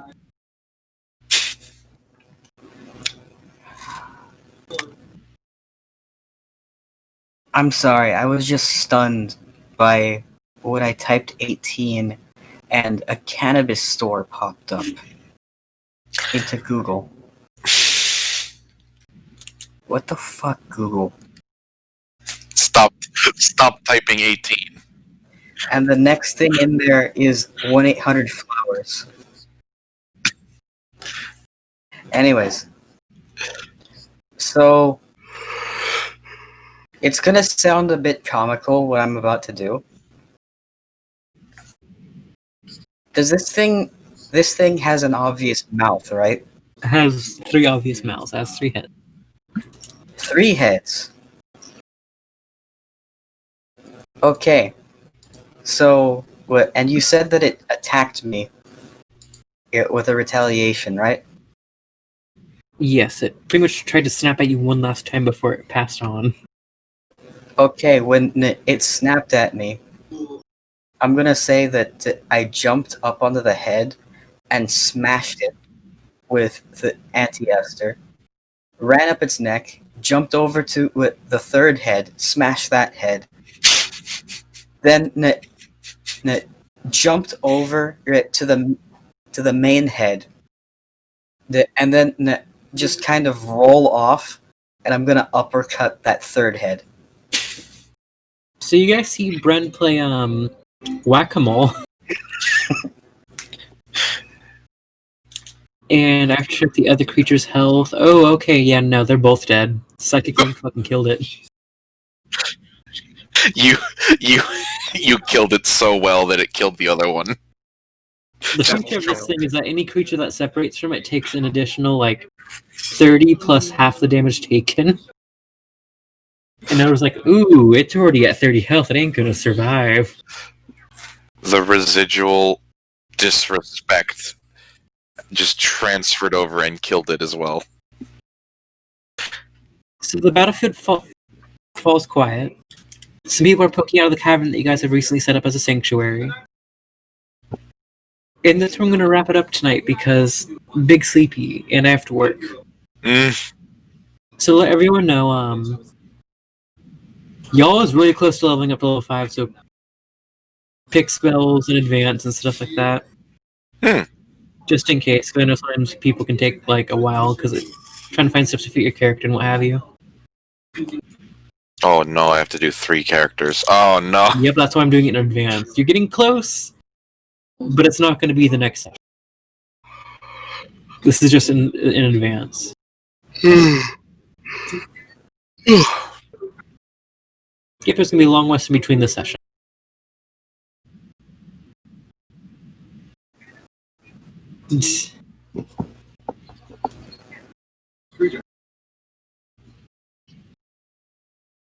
Anyways, good night, y'all. I'm fucking tired.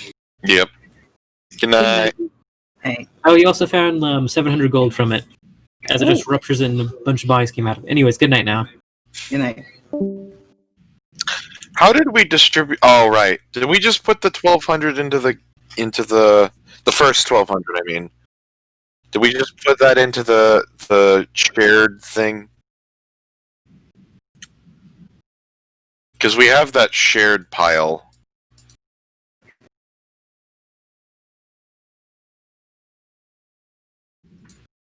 Okay. I don't remember how much was left. I know that it was 5,649 that Skooka put into it.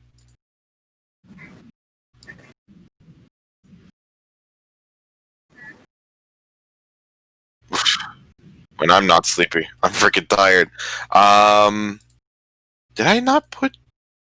I could have sworn that I put how much... Oh, we're also making 10 GP a month from that little mushroom house arrangement that Janek made. Alright. Oh, yeah. Yeah, Wrath has spent all their spell slots on that. I'm gonna go to sleep, because I'm tired. Good night, all. Good night.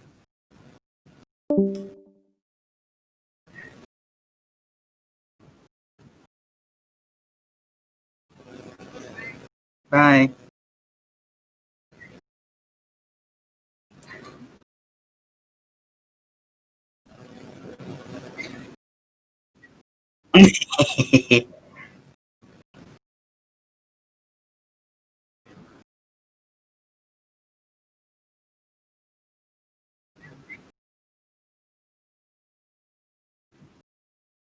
What?